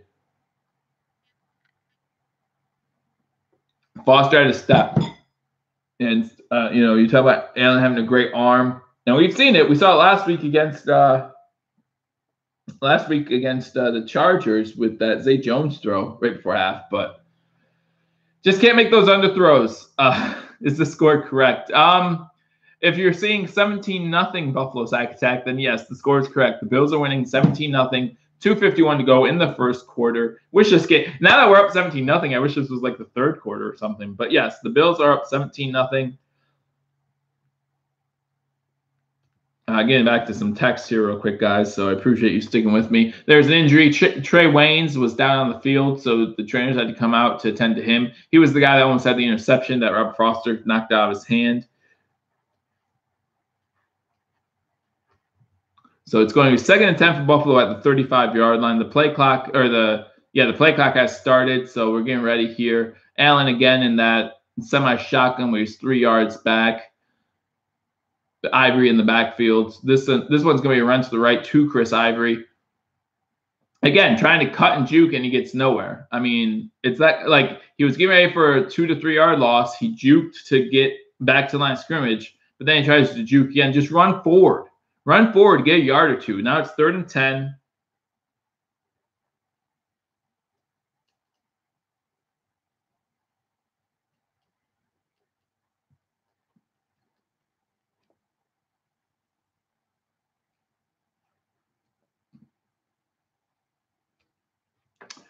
$17-0, 3rd and 10. Allen is back in the shotgun. Terrible play. Yeah, so I just hate that play because 4 seconds left on the game clock, 2-1, or play clock, I'm sorry. Allen's going to take off. He hurdles somebody and gets the first down. That's awesome. Allen was getting ready to get tackled about 7 yards after a 7-yard gain, and he just hurdles the linebacker, number 55. He just hurdles him to get the extra 3-4 yards for the first down. That is an amazing play. Great athleticism showed by Allen there. You just won't see that too often. You'll see that tonight if you watch Football Night in America. They're going to show you that highlight, especially if the Bills continue with this win here. I believe that. All right, Allen in shotgun formation. 1st and 10 at the 46-yard line. 1:20 left to go in the first quarter. Again, everything's going the Bills' way so far, other than a couple drops by Benjamin. As I say that, Minnesota Vikings get a sack on Josh Allen, dropping back to the 39-yard line. So we're going to have 2nd down. It's going to be Dawkins got beat up pretty bad there by number 99 of the Vikings, brought down Allen. So it's going to be 2nd and 17 with 50 seconds to go in the first quarter. Again, Bills are still up 17-0. That was Hunter with the sack. That's his 3rd sack of the season. Yes, I completely agree with you, Patrick Starr. Ivory should only run short back situation. We should really have Murphy in on these big plays here. 2nd and 17, we have Ivory in the backfield. Fake handoff from under center. No one's falling for a fake handoff when it's 2nd and 17. But Ivory breaks free, and there's no one around him. He's still running. He's inside the 10. He's at the 6-yard line. Man. Josh Allen rolled to the right. It was under center, fake handoff, rolled to the right, and they double-teamed Charles Claywell. So they forgot to cover Chris Ivory in the middle of the field, and he was just wide open, and he ran from about the 45-yard line to the 6. So Buffalo has the ball 1st and 10, and that's going to be the end of the first quarter. Buffalo has the ball 1st and goal at the 6-yard line, up 17-0. So it's been an incredible start for the Bills.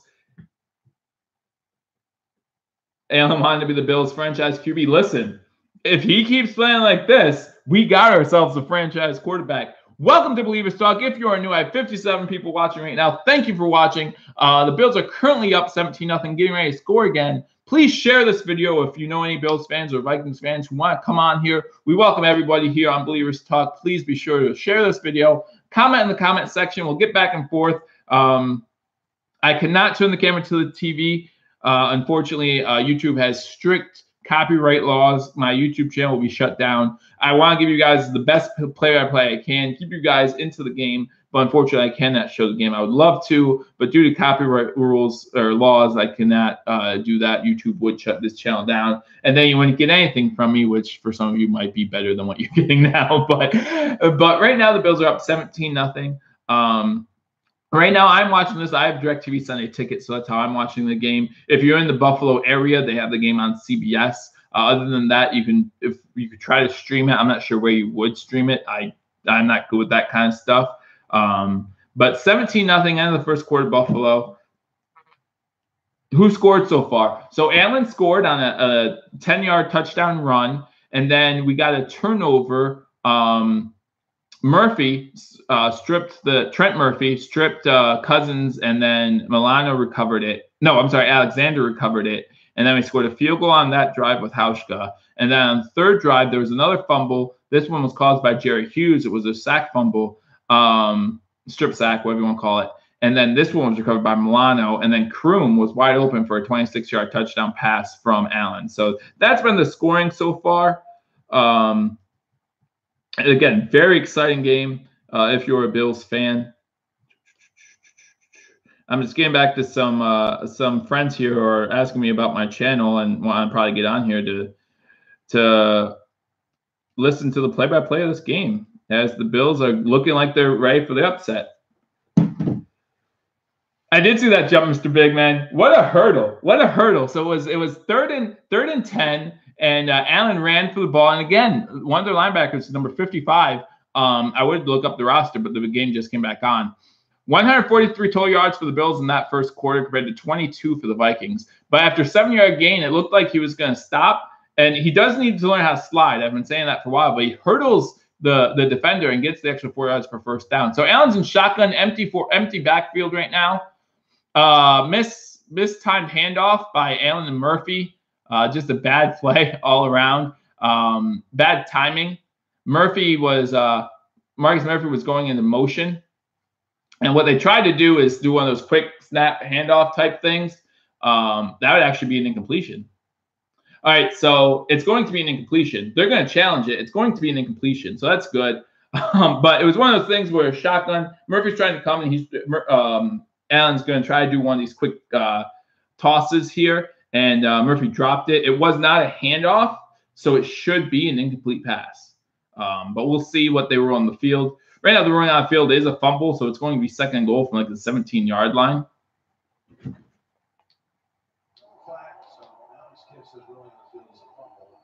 Running on the field was a fumble. So if you're McDermott, I want that's a pass. So I mean, if you're McDermott, you can challenge that, right? Yeah. McDermott looked at the sideline judge. Was like, I could challenge that, right? The sideline judge said yes. He said, bam. So he's going to win this challenge. It was an incomplete pass.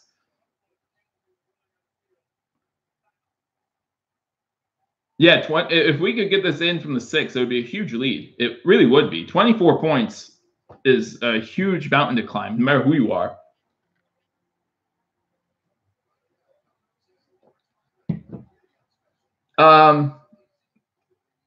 My feed is a few seconds behind. Well, of the game, you mean, Don? I'm watching it on DirecTV. So if you're watching it on a CBS type broadcast, it might come in a bit sooner than mine.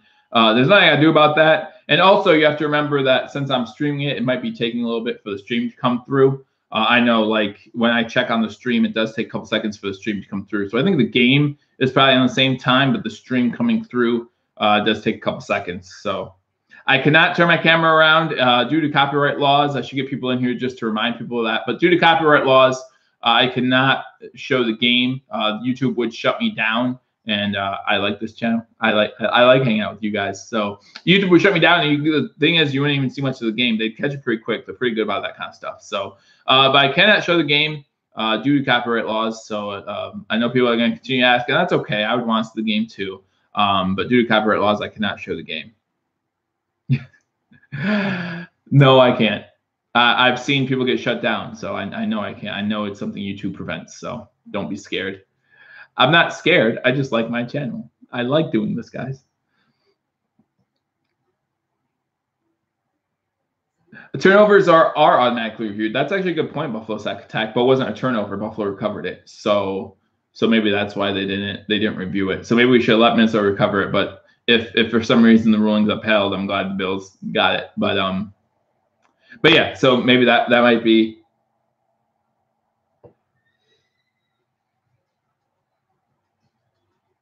As long as you just Cam, you're good. No, I don't think that's how it works, man. Do you? I mean, I just really don't. Besides, you guys want to see me? You don't need to see the game. You got me here. I'm like better than Tony Romo and Jim Nantz put together.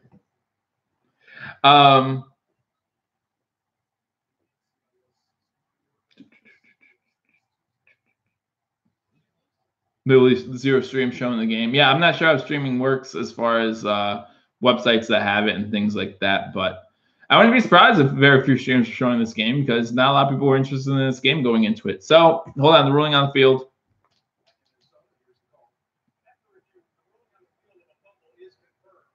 Confirmed.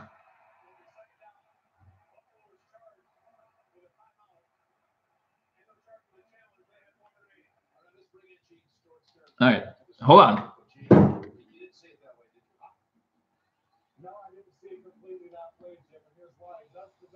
All right, so the head official that CBS has doesn't agree with the call, but they confirm it as a fumble.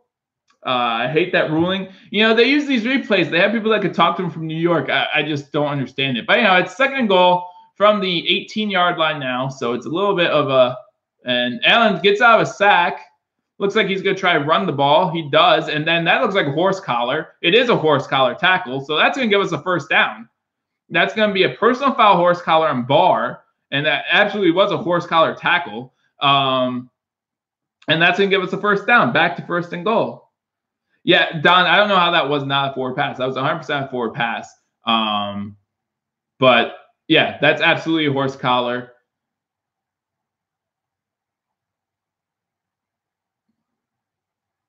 He does let go as Allen's falling down. I'm not sure exactly how it states it in the rule book, but that definitely looked like a personal foul to me. The ruling does matter. It went from second and goal from the 6 to second goal from the 17. That's a big difference. But now it doesn't matter with the horse collar penalty. It's going to be first and goal at the 8-yard line for the Buffalo Bills. Kind of evens everything out here, except for we do lose a challenge and a timeout, so that matters a little bit as well. But first and goal from the 8, handoff to Chris Ivory. Ivory gets it inside the 5 to about the 4-yard line. Man, all right. Don't get chippy. See, right now the Vikings are more likely to get chippy, I'll say, because they were expecting obviously a totally different outcome. Josh Allen currently has 22 rushing yards. The Minnesota offense combined has 22 total yards, so they're showing that stat. This is the third red zone drive of the day. We had 4 in the first 2 games combined, so we really want to punch us in. Second and goal from the 4. Fake handoff. Allen under center. Passes it. Oh! Charles Clay almost had a great catch. Drops it. So now it's going to be third and goal. It was great coverage. I mean, that was a great pass by Allen. It was one of those passes where either Clay was going to get it because he was extended with the one-handed catch, or no one was going to get it. So I really like the throw by Allen. But we have third and goal now. Buffalo at the 4-yard line. Allen 7 for 11 for 120 yards and the touchdown to Kroom. He also has a rushing touchdown. This is a huge drive here. We really want to get this in the end zone. From shotgun, he caught it, and they're ruling him down at basically the 2-inch line. So it's caught by Foster. Need to get in the end zone, guys. Come on. Like, how do you not know where the goal line is? That's so annoying. You missed your out by half a yard? He's in. Did he not have? Oh no, he didn't have control. Okay, that it was Holmes. It wasn't Foster. Okay, so Holmes. All right, I'm less mad. Holmes was across the goal line. However, when he initially made contact with the ball, the Vikings defender pushed him out. We're going for it on 4th and inches. This is just me and Allen QB sneak. This is just me and Allen QB sneak. There's no reason for it to be anything else. There's a flag now.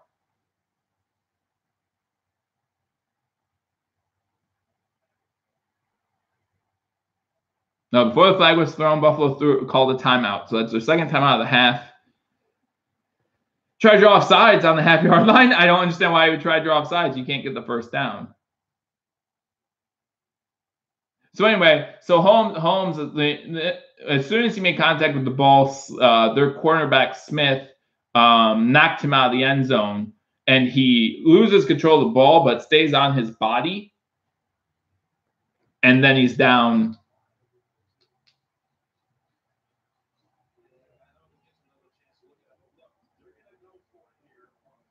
They're going for it on 4th and inches, so we might not be up.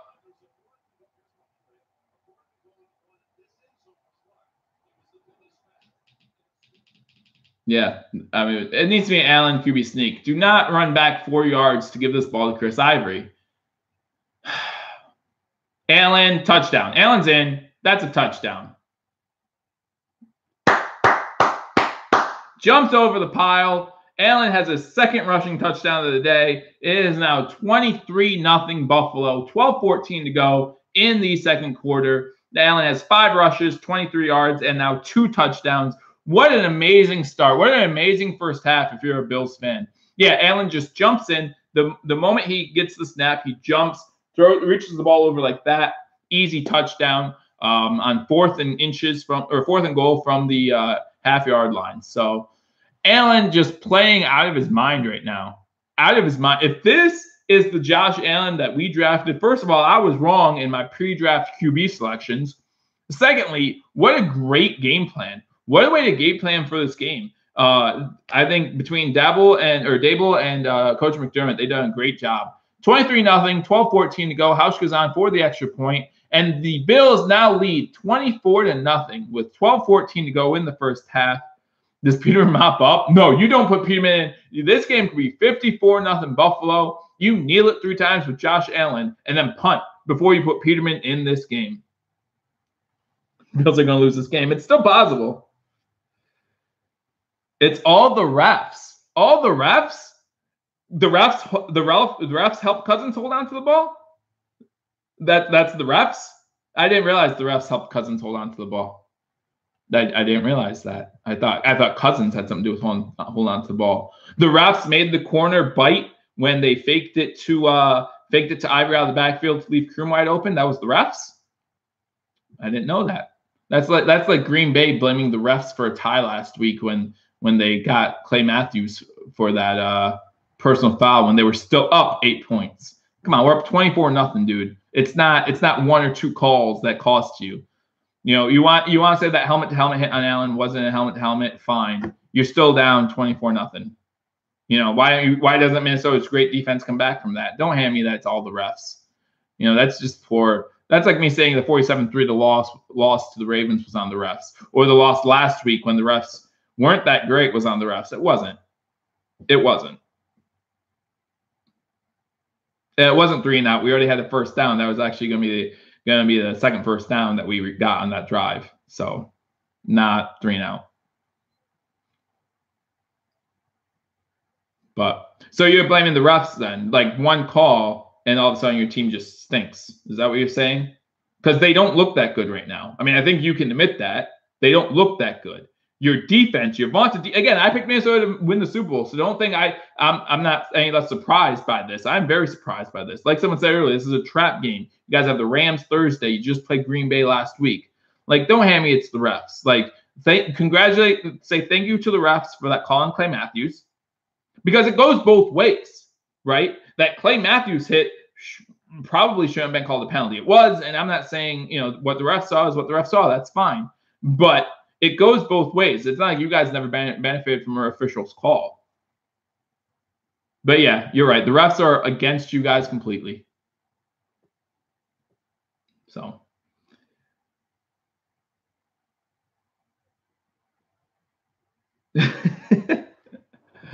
Well, I don't know. You're not a Bills fan, but thank you for joining me on Believers Talk. Again, if you're new to the channel, if you are a Bills fan, or if you just want to continue to watch live streams, we will be live streaming every single Buffalo Bills game except for two this season. We have the Patriots game and the on Monday night, and the Jacksonville game. I will be at that game, so we will not be live streaming those games. But every other game, I do plan on live streaming. Kickoff for the Bills goes halfway in the end zone. They are going to take it out. Again, I never like the takeout play because now they're going to get the ball at the 17-yard line or 16-yard line, and there's a flag. Again, there is a flag. This is why I don't like taking it out of the end zone, because more than likely, if there's a flag, it's going to be on Minnesota. Just get the ball at the 25-yard line. I don't understand, but that's probably the ref's fault. It's probably the ref's fault that they didn't kneel it.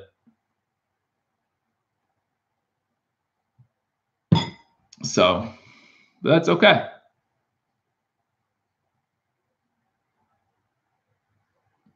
They're showing the touchdown run by Josh Allen. They're talking up Josh Allen. I enjoy it, but at the same time, it worries me. There's still a lot of time left in this game. I mean, obviously, if you pick the Bills covering the spread, you're in good shape. So the Vikings start with the ball at the 8-yard line because he decided to take it out of the end zone, which is just not a smart play. Screen pass gets it to the 11-yard line. They set up a screen. The Bills sent blitz, so I'm actually happy that they only gained 3 on that play. So it's going to be 2nd and 7 from about the 11-yard line. 11:50 to go in the first half. 2nd and 7 for Minnesota.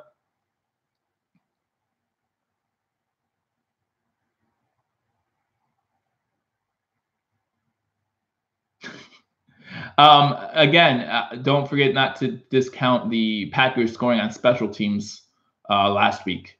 That was completely that was like a punt return for a fumble, or a punt fumble for a TD. On 2nd down, Cousins passes it out to number 82. There is a flag on the play.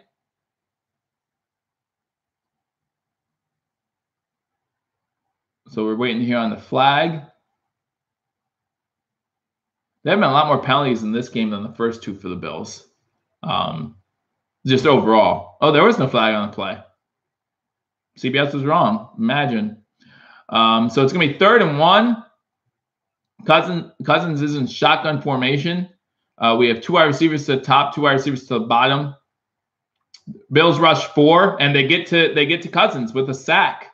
So Cousins is sacked back to the 7-yard line. So it's going to be 4th and 10, and they're going to be forced to punt. That one, they're giving credit to Kyle Williams for the sack. That's my boy, Kyle Williams. Everyone who watches this channel knows how much I love Kyle Williams. Right up the middle, Hughes gets his hand on him coming around, and then Williams cleans up the middle with the sack on Kirk Cousins. So, again, that offensive line in Minnesota is their weak spot. That's where we can kind of take advantage, and we have. I mean, again, Cousins already has 2 fumbles in this game. I think that's our 3rd sack this game, so it's 4th and 9. With 10 minutes to go here in the first half, the Bills are already up 24-0, and we are going to get the ball back. Punt takes it back to midfield. So it's going to be Buffalo ball actually at Minnesota's 49-yard line. So we will start in Minnesota territory. So 10 minutes and 2 seconds left to go in the first half. Buffalo up 24-0, and we start with the ball in Minnesota territory. We're going to commercial break. It seems like when we don't have a penalty, we have a commercial break. But yeah, man, this is awesome. This is awesome. I didn't need to bring all the extra beer today, but I brought it just in case. Again, if you are new to Believers Talk, thank you for joining me on Believers Talk. My name is Joe. We'll be going live. So if you haven't liked this video, like this video, share this video with your friends as the Bills are getting ready for what a lot of people said would be a monumental upset. But again, it's just the first half. I do not want to get too excited. And if we score a touchdown here, I get worried because then our own record goes into question to start the second half, and I'm not a fan of that. I like our records. And by that, I mean the biggest comeback in NFL history, by the way, if you guys didn't know that. Minnesota will start with the ball second half, so we'll see what happens. But Dan Bailey went to the Vikings to win. Well, it was either go to the Vikings or don't get paid. But at the same time, they were playing teams looking for a kicker last week. So again, though, I mean, not only if we win this game, like if this performance continues, changes the whole narrative of the NFL. Some people were in here saying, how bad the Vikings are overrated. And, this would be proof of that, right? And we could talk about how the Bills were underrated. Obviously, this would be proof of that as well. So it's crazy how the narrative would change in the NFL with this game if this game continues to go this way. I haven't updated you guys on scores recently, so let me do that for you. Man, what a game. I'm not going to have a voice tomorrow if this keeps up, but that's okay. So right now we have New Orleans is up 10-7 on Atlanta. Denver is up 14-10 on Baltimore. Baltimore has the ball first and goal at the 1-yard line, though. Carolina is up 14-7 on Cincy. The Giants are up 13-3, or now 14-3. Oh, no, 13-3, 2 field goals. 13-3 on Houston. Jacksonville, Tennessee tied 3-3. Kansas City is up 21-7 on San Fran. You have Kareem Hunt has 2 touchdowns. Kyle Jasinski, or just blah blah blah, has a touchdown for San Fran, and then Chris Conley has a touchdown for Kansas City. And then the Oakland-Miami game is 7-7. It looks like Kenny Stills had a 34-yard touchdown pass for Miami to tie that game. The Eagles and the Colts are tied at 7. Dallas Goedert and then Ryan Grant for the Colts. Buffalo game back on 14-3 Washington over Green Bay. That again is another upset. So we're starting with the ball actually at the 48 of Minnesota. Allen in shotgun fakes the handoff to Ivory and gains what looks to be 8 yards. There's a flag in the secondary, so that looks like that might be on Buffalo on first down. So Allen faked the handoff and got 8 yards, but it does look like it's going to be coming back.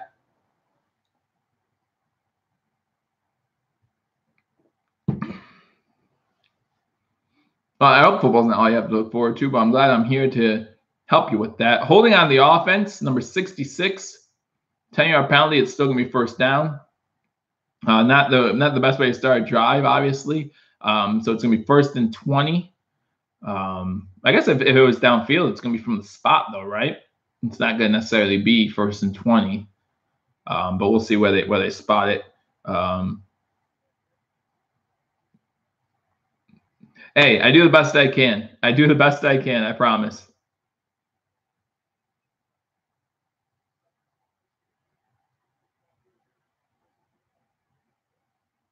I'm not saying they are overrated. I'm saying this: if the Bills win this game and shut out the Vikings, Murphy on a quick out route from Allen gets us back to the 48-yard line, so it's going to be 2nd and 10. Like, yeah, everyone has to lose, but you'd be 1-1-1. Not everyone has to lose to the Bills. The Bills, I mean, going into this week, the Bills looked horrible. Baltimore scored. Allen with a 12-yard touchdown. Make that game 17-14. Buffalo's ball, 2nd and 10. Allen in shotgun. Ivory to his right. Looks like Murphy came behind him. Going to pitch to Murphy. He gets inside the 45-yard line before he's tackled out of bounds. So it's going to be 3rd and about 7 for the Bills. I'm lying about the score. No, it's 24-0 Buffalo, 8:43 to go in the second quarter. Buffalo has the ball in Minnesota Viking territory, 3rd down and 6. Josh Allen has 152 total yards, 3 total touchdowns, 2 rushing, one throwing. So he's looked really good. The offensive lines look pretty good. They have given up a couple plays for a loss in the run game. I think they have 1 sack. 4 seconds left on the play clock. 3-2. Snap goes off. Allen throws it in the air to Kelvin Benjamin, and he gets a catch. So that's a Kelvin Benjamin catch. He does end up dropping it, but he recovers his own fumble. So that will be a 1st down for Buffalo. So it's good to see him still going to Kelvin Benjamin. I mean, we talked earlier about how you can't trust Kelvin Benjamin, and maybe you can't, but you have to keep going back to him. He is still out there. Guys, Buffalo's winning. I'm watching. Nice. Thanks for confirming that. Like I could fake this kind of excitement. So 1st and 10 for Buffalo at the 32-yard line. There's a flag at the snap, so it looks like it's going to come back no matter what happens here. Incomplete pass to Benjamin in the end zone. Someone's helmet came flying off too. Probably on Buffalo. Illegal shift, something like that.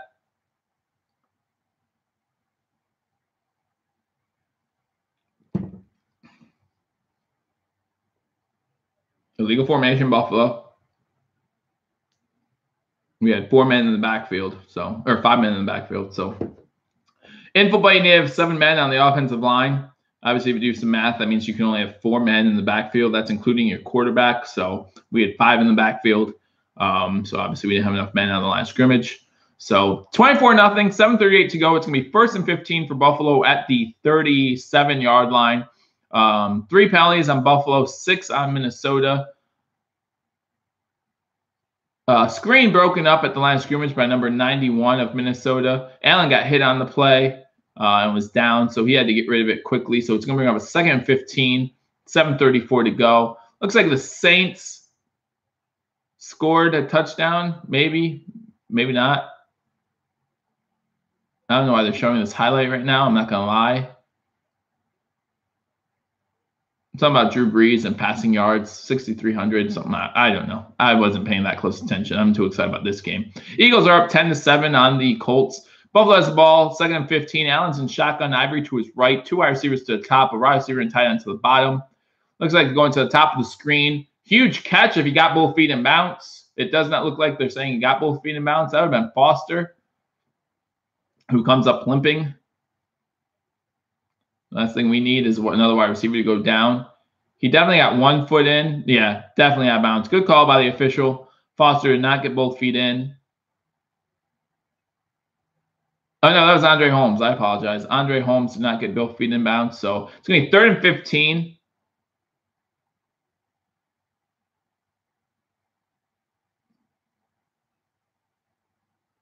I'm glad you guys are talking about that.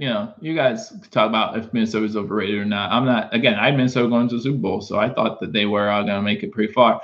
Allen's going to run. QB sneak, gets it back to the 32-yard line, but there's another flag on the play. From where the flag was, it looks like this might be on Buffalo.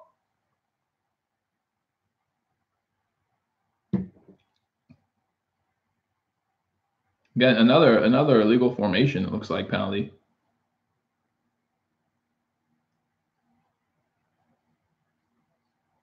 And they want to take him back to replay 3rd down. Again, too many men in the backfield. Like, need to get 7 men on the line of scrimmage, guys. It shouldn't be that hard. So it's going to be 3rd down. Now we're at the 42, so that takes us out of field goal range. So what he did is, instead of making it 4th down from the 36 or whatever, making it a possible field goal, he took us back. 4th penalty on Buffalo. 10 penalties, so 10 accepted penalties so far this half. Which kind of does make the game slow down a little bit, but if they're the right calls, the right calls, you can't do anything about it.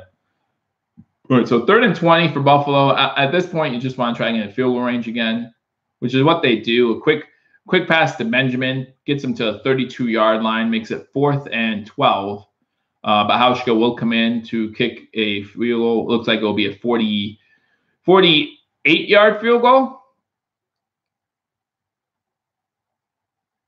Yes, okay, you're absolutely right. We need a better, like, you and I, we can go out, till our face turns blue, man. Till our face turns blue, talk about that. We need someone better than Peterman here.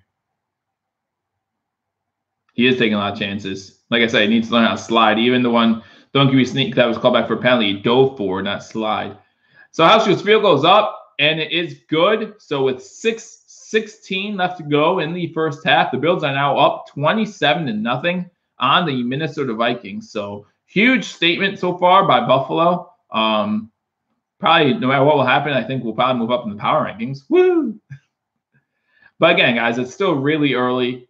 There's still more than half of a football game to go.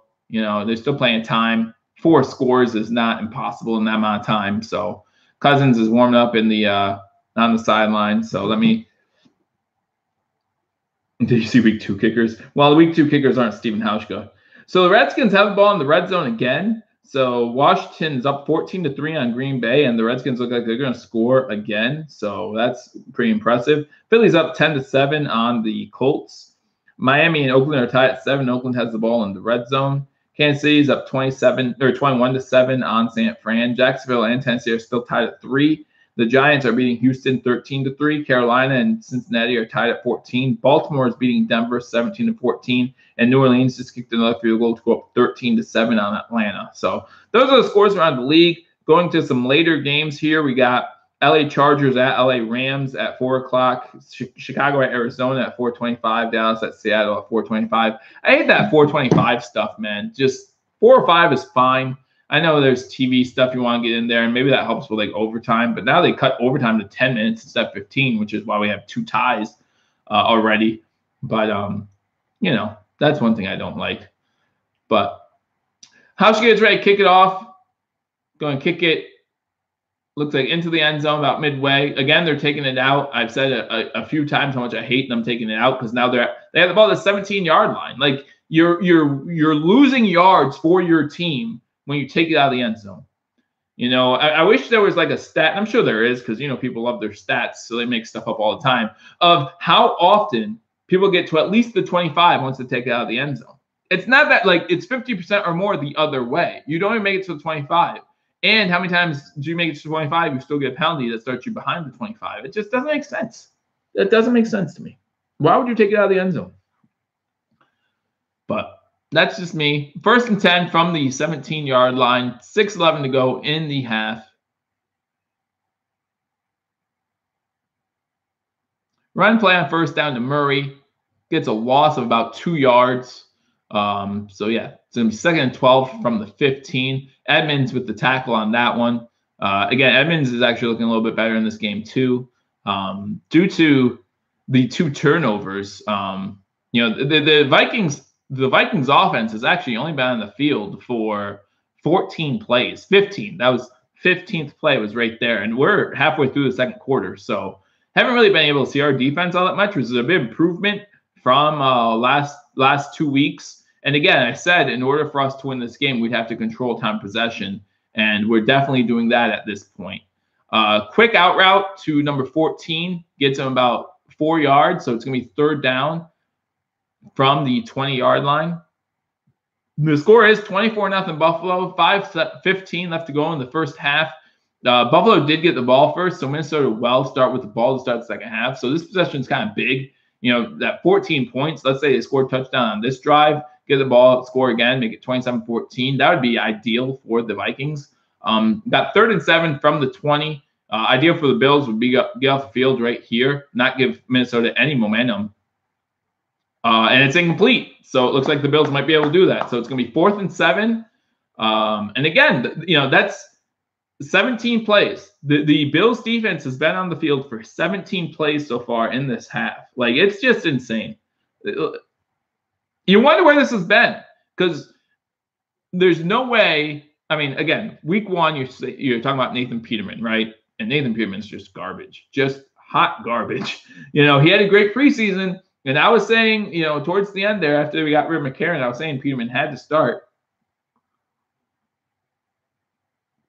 But yeah, I'm sorry, 27-0 Buffalo.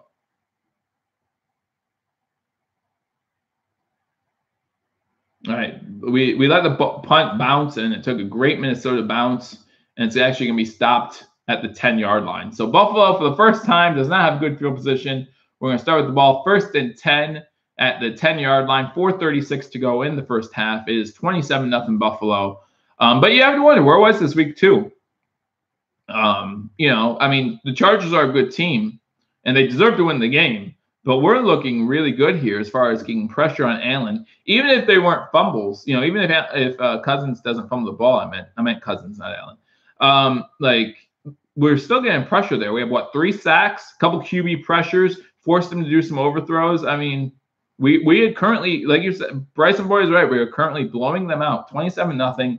Again, we start with the ball 1st and 10 at the 10-yard line, 4:36 to go. I want to see us try to score again.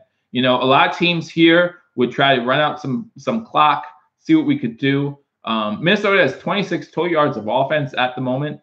We're just controlling this game, and I want to continue to do that. I do not want, Minnesota is one of those teams you do not want to take your foot off the gas pedal. We are currently over doubling them in time of possession. We've held the ball for 17.5 minutes. They've had it for 8. So, exactly what I was talking about what we need to win. We need to win the turnover battle. We're winning that turnover battle 2-0. We needed to control time possession. We're currently doubling them in time possession. And so it's just really looking good for the Bills right now. Number 14 for Buffalo is currently getting talked to. That's Ray McLeod. He's the one that called for a fair catch and then let the ball bounce in front of him and then didn't even try to get it. I'm not too upset about that. Oh, on first down, we gained 4 yards by Chris Ivory, so it's now 2nd and 6 from 14. Vikings show blitz. Allen's able to get the ball away on time. He has a step. Oh, come on. Oh, man.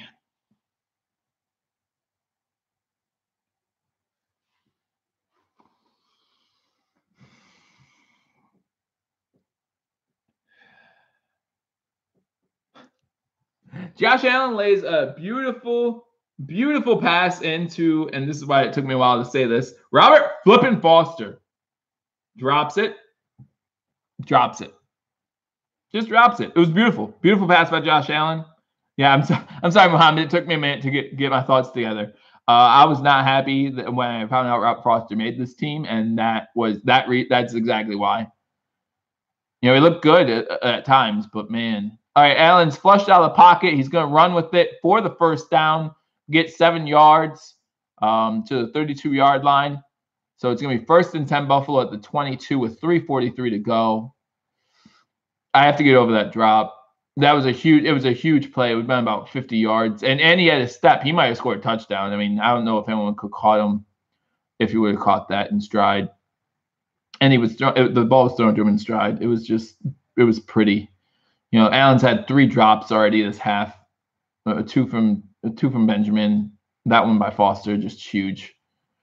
27-0 Buffalo. 3 minutes and 15 seconds to go in the first half.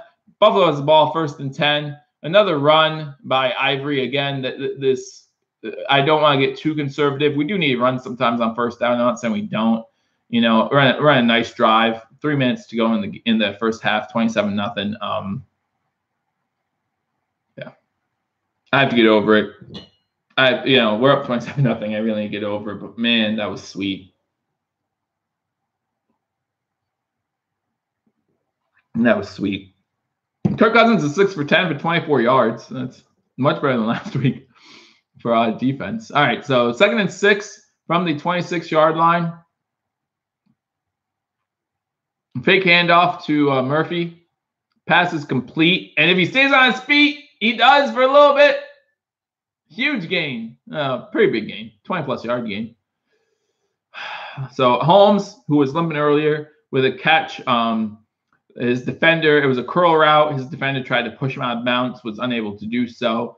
And so he was able to run for another 10 to 15 yards after the catch to make it 1st down Buffalo, 2:13 to go. Let's see if we try to get playoff here before the 2-minute warning.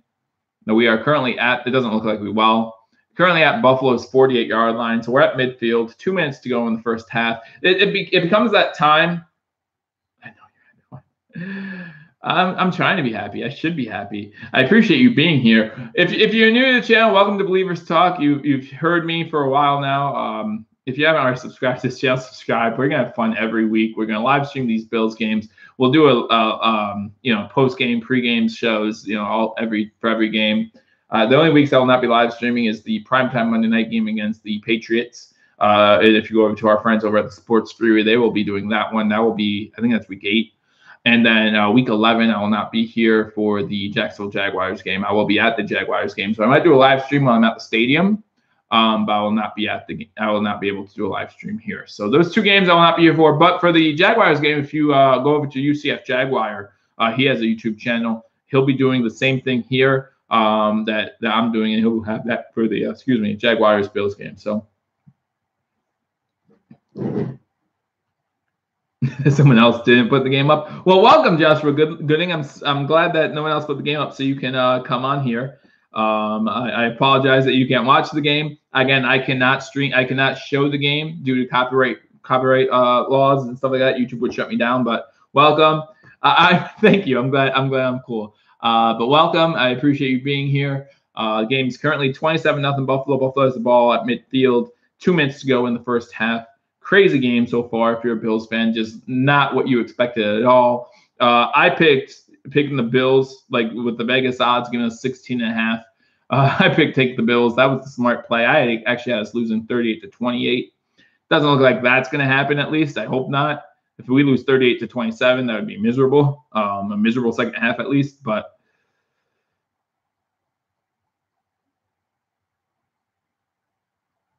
just enjoy the game. I can't listen. I understand that, and I'm happy. I mean, if you can't tell I'm happy, then yes, I'm happy. But let's go through some scores real quick as that commercial. I think we're getting ready to come back. But Atlanta scored a touchdown to go up 14-13 on New Orleans. Calvin Ridley with a 75-yard touchdown. Denver, Baltimore. Baltimore still up 17-14. Carolina's up 21-14 on Cincinnati. The Giants have a 20-6 lead on Houston at halftime. Tennessee, Jacksonville still tied at 3. Kansas City's now up 28-7 on San Fran. They got another touchdown from Demetrius Harris. 10-7 Oakland over Miami. Philadelphia is up 10-7 on Indianapolis at halftime, and the Green Bay Packers have scored a touchdown, make that game 21-10. Buffalo has the ball at the 48-yard line. We have 1st and 10, 2 minutes to go. First down, we hand it off to Chris Ivory up the middle, gets it to about the 50-yard line. So a gain of 2 on the play. Again, I'm not sure if I like that run coming out of 2-minute warning. We only have 1 timeout, so we want to make sure that we get downfield quite a bit. Now, Jim Nantz and Tony Romo are probably talking about how crazy this game's gone so far one way. Not the way they expected it to be. I bet you if a lot of people said this game was going to be 27-0 going into half, they would have predicted one way, not the other. This is a tough part of the game, though. Like, you want to make sure that you try to score, but you also don't want to give the Vikings any chance to keep momentum. And they're running again. Yeah, this has me very unhappy. Very unhappy. To be running the ball on 2 straight plays, there's a flag down.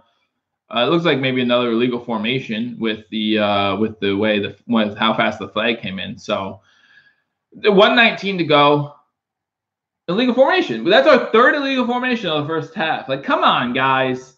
You know, and they showed Dable earlier. That's not on Dable. He's just making the play calls. Just line up on the line of scrimmage if you're supposed to line up on the line of scrimmage. It's not that hard. You're on the line of scrimmage. Line up on the line of scrimmage. Look inside. Look where the ball is. You can look. You can see. You know, I hate that. Let's look inside. See if you're on the waist of the next guy who's supposed to be on the line, and move up if you're not. It's not that hard. But what do I know? 1:19 to go. It's 2nd and 13 now. Now we're at the I would say we're probably at the 45-yard line of Minnesota, or I'm sorry, of our own 45-yard line. We're on the ball again. This time with Murphy. Murphy actually gets us to the Viking side of the ball. Gets us almost to a first down marker. There's a flag again. Lots of flags so far in this half. This will be the 23rd, I think, except a penalty. It's going to be holding on Buffalo. So we're just moving backwards. And now at this point, you might as well just take it into halftime. It's 2nd down. This one's going to be on Mills. There's definitely holding on the play.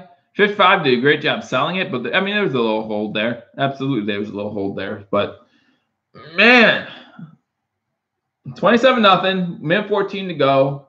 Buffalo has 6 penalties for 40 yards. Minnesota has 6 penalties for 59 yards. So there was 12 accepted. I think there's been close to 20. So 2nd and 19, a minute 14 to go. Now we're going to try to pass the ball. Shotgun formation. 2 wide receivers to the top, 1 on the bottom. Nope, we're going to run it with Murphy again. Murphy takes the ball to the 45 on 2nd and 19. Looks like we're happy to take a 27-0 lead at halftime. 1:08 to go. It looks like Minnesota might have called a timeout, or did Buffalo call a timeout? Nope, Minnesota called a timeout. Minute 8 to go. Minnesota calls a timeout. They want to get the ball back, and it's just ridiculous. It's not the flag situation we can talk about at halftime.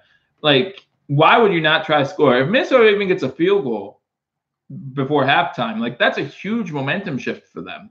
You know, there's a big difference between getting shut out at halftime and having points on the board before halftime. We know, we just did it last week. You know, 2 weeks ago we were shut out at halftime. We barely scored 3 in that game, and so we had 3 at halftime. Not much better, but we came out in the 3rd quarter, scored a touchdown. You know, let's say they score a field goal and then come out at halftime, score a touchdown. It's 27-10. It's a 3-score game, which still seems like a lot, and it is. But it's a completely different narrative. You know, right now we're up 4 scores. 4 scores than 7 years ago. We were good. No, we weren't. 2011, we were not that great.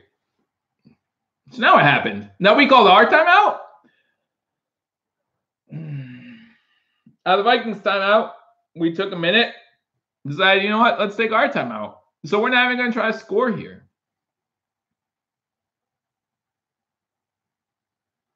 Is that some brown in that cup? I don't know. You tell me. Does that look brown to you? What can brown do for you? The Browns can win. They won.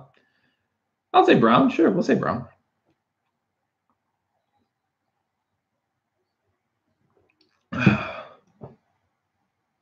Yeah, I don't know what we're doing, Luke Davis. I honestly don't know. We had ample opportunity to try to score on this drive. We had the ball at the 48-yard line with 2 minutes to go.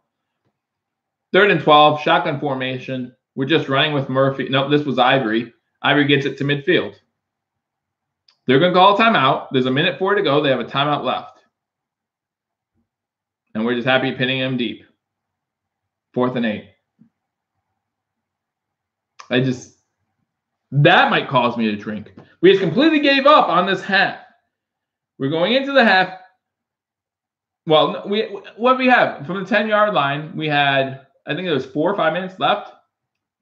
And we got to midfield on the Andre Holmes catch with about 2.5 minutes to go. And then we just ran.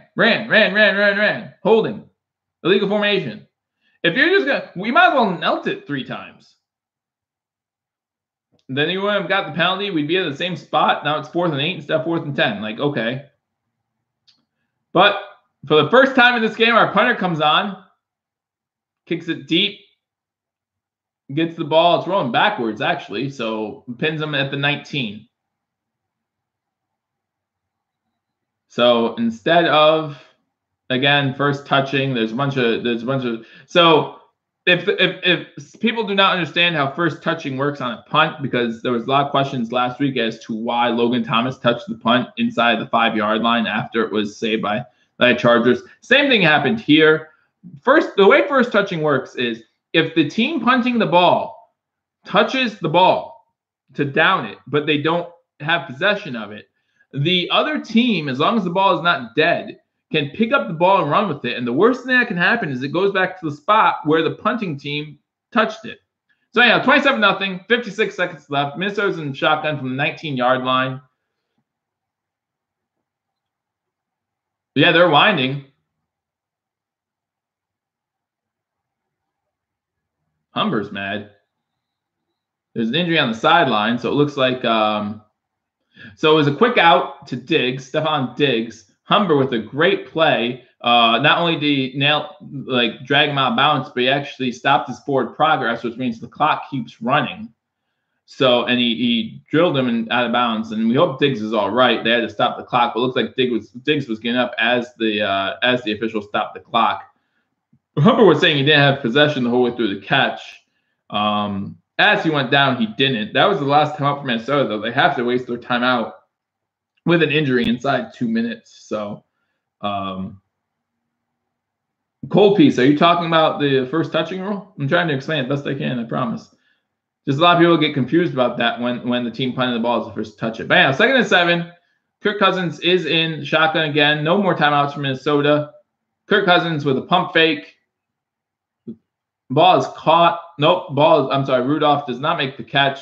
Picked it up off the ground. So it's going to be 3rd and 7, 37 seconds to go. The score is 27-0. Yeah, at halftime. Well, close to halftime. Hill, one of the Vikings offensive linemen, Hill 69, is down on the play. Diggs is back into the game, so glad to see he did not get hurt seriously.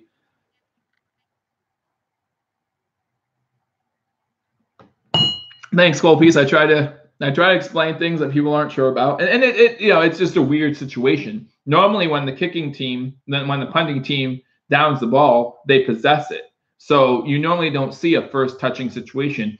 Or, you know what, in fairness to the players, the players don't know the rule book. They just don't. They're there to play. We laugh at Dominic McNabb a long time ago who said, I didn't know you could tie. And you hear that a lot, actually, from players. They don't know the rule book. It's the coach's job to know the rule book. But those are one of those plays where it's like bang, bang, right? So Logan Thomas last week, the LA Chargers downed the ball at the 3-yard line, but the ball did not become dead yet. So Logan Thomas said, hey, let me pick this up and try to run with it. Now he fumbled it, lost it, and LA recovered it, and people were going nuts. But I knew what was going on right away. So it's really smart on his part. So anyhow, 3rd and 7, shotgun again.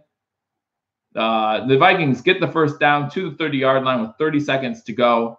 But the clock's running because they do not have any more timeouts. So the Vikings cannot score on this drive, guys. No miracle like they had in New Orleans last year, nothing like that. They cannot score on this drive. We should have deep nickel at best. So they're going to try to get out of bounds. We do not let them. So it's a 9-yard gain, 7 seconds, 6 seconds. They're not going to have time for another play. 3, 2, 1. That's halftime. So at the half, the Buffalo Bills are beating the Minnesota Vikings. That's right, you heard me. The Buffalo Bills are beating the Minnesota Vikings 27-0. The Vikings will start with the ball to start the second half, but what a performance by the Buffalo Bills in that first half. At halftime, we'll go over some of the stats from this game, more stats than they do on TV. So if you are a Bills fan or a Vikings fan, you want to stay here. If you're a Vikings fan, I'm sorry, I don't mean this rudely, but there's not too much going on as far as stats. Like I said, you guys actually only had the ball. That was your longest drive so far. You've only had the ball for, I'll say, about 20 plays. So not a lot of time for the offense to get a lot of statistics. The biggest statistic for the Vikings is Kirk Cousins with those 2 fumbles. So we'll go over some scores at the half as well from around the league and talk about some of those games. But an impressive first half for the Buffalo Bills. They're up 27-0. And, if you're a Bills fan, even if you're a Bills fan, this has to be somewhat of a shock to you. I was reading Twitter, and follow us on Twitter if you haven't already on Believers Talk. I was following us on Twitter, and I saw Pancho Villa talking about how he believed today was going to be the day, and it was like, well, as I pondered in my head, can the Bills win this game? I was like, yes, we can, because this is still the NFL. But if we do, it's going to be like a close type game, right? Well, right now, the Vikings might show some fight in the second half. I expect them to. But right now, it's not much of a game. 27-0 at the half. I was thinking if the Bills won, field goal late, something like that, I could see it happening. But man, again, if you picked Buffalo to cover the spread, you're really happy right now, right? You got what's 27 plus 16.5? You know what I'm saying? Like 43.5. So you got 43.5 points right now at the half. So if the Bills do not cover the spread at this point, wow, it's gonna be a terrible second half. Gonna need a lot more of this in the second half if we don't cover the spread. You know what I'm saying? So yes, I drink everything out of glass, by the way, because as I said, my first live stream, there are some people who do these live streams who just drink out of the glass bottle or whatever. I'm talking about Sports Fury especially. I'm not here to, if you want to pay me to put your stuff on my channel, I'll do it. But until then, no, not doing it. So I'm drinking something that has alcohol content in it. That's all you'll know. That's all you know. I have to get back to eating lunch too. I didn't even get a chance to eat lunch yet, guys, because I'm just so excited about the game. I'm not even that hungry because all my all my feelings have gone towards this 27-0. I'm very happy about that. I'm very happy about that. And this is the upset of the week. But as you look around the league, there are a couple other games that are not going the way people predicted they would either. So let's do that, guys. Let's go around the league. Dun, dun, dun. I should have like a thing. Like I wish I was good with electronics and stuff. Like I have a thing come on and say around the league or something. But I'm not good with electronics. If one of you guys are, then help me out. Heck, you see me struggle with my cell phone half the time. These smartphones, smarter than me. My smart TV, smarter than me. I can't figure it out. And I'm young, I'm not like some 80-year-old dude saying that. I'm blah, blah, blah years old. All right, so let's go around the league, get you some scores and some stats from around the league.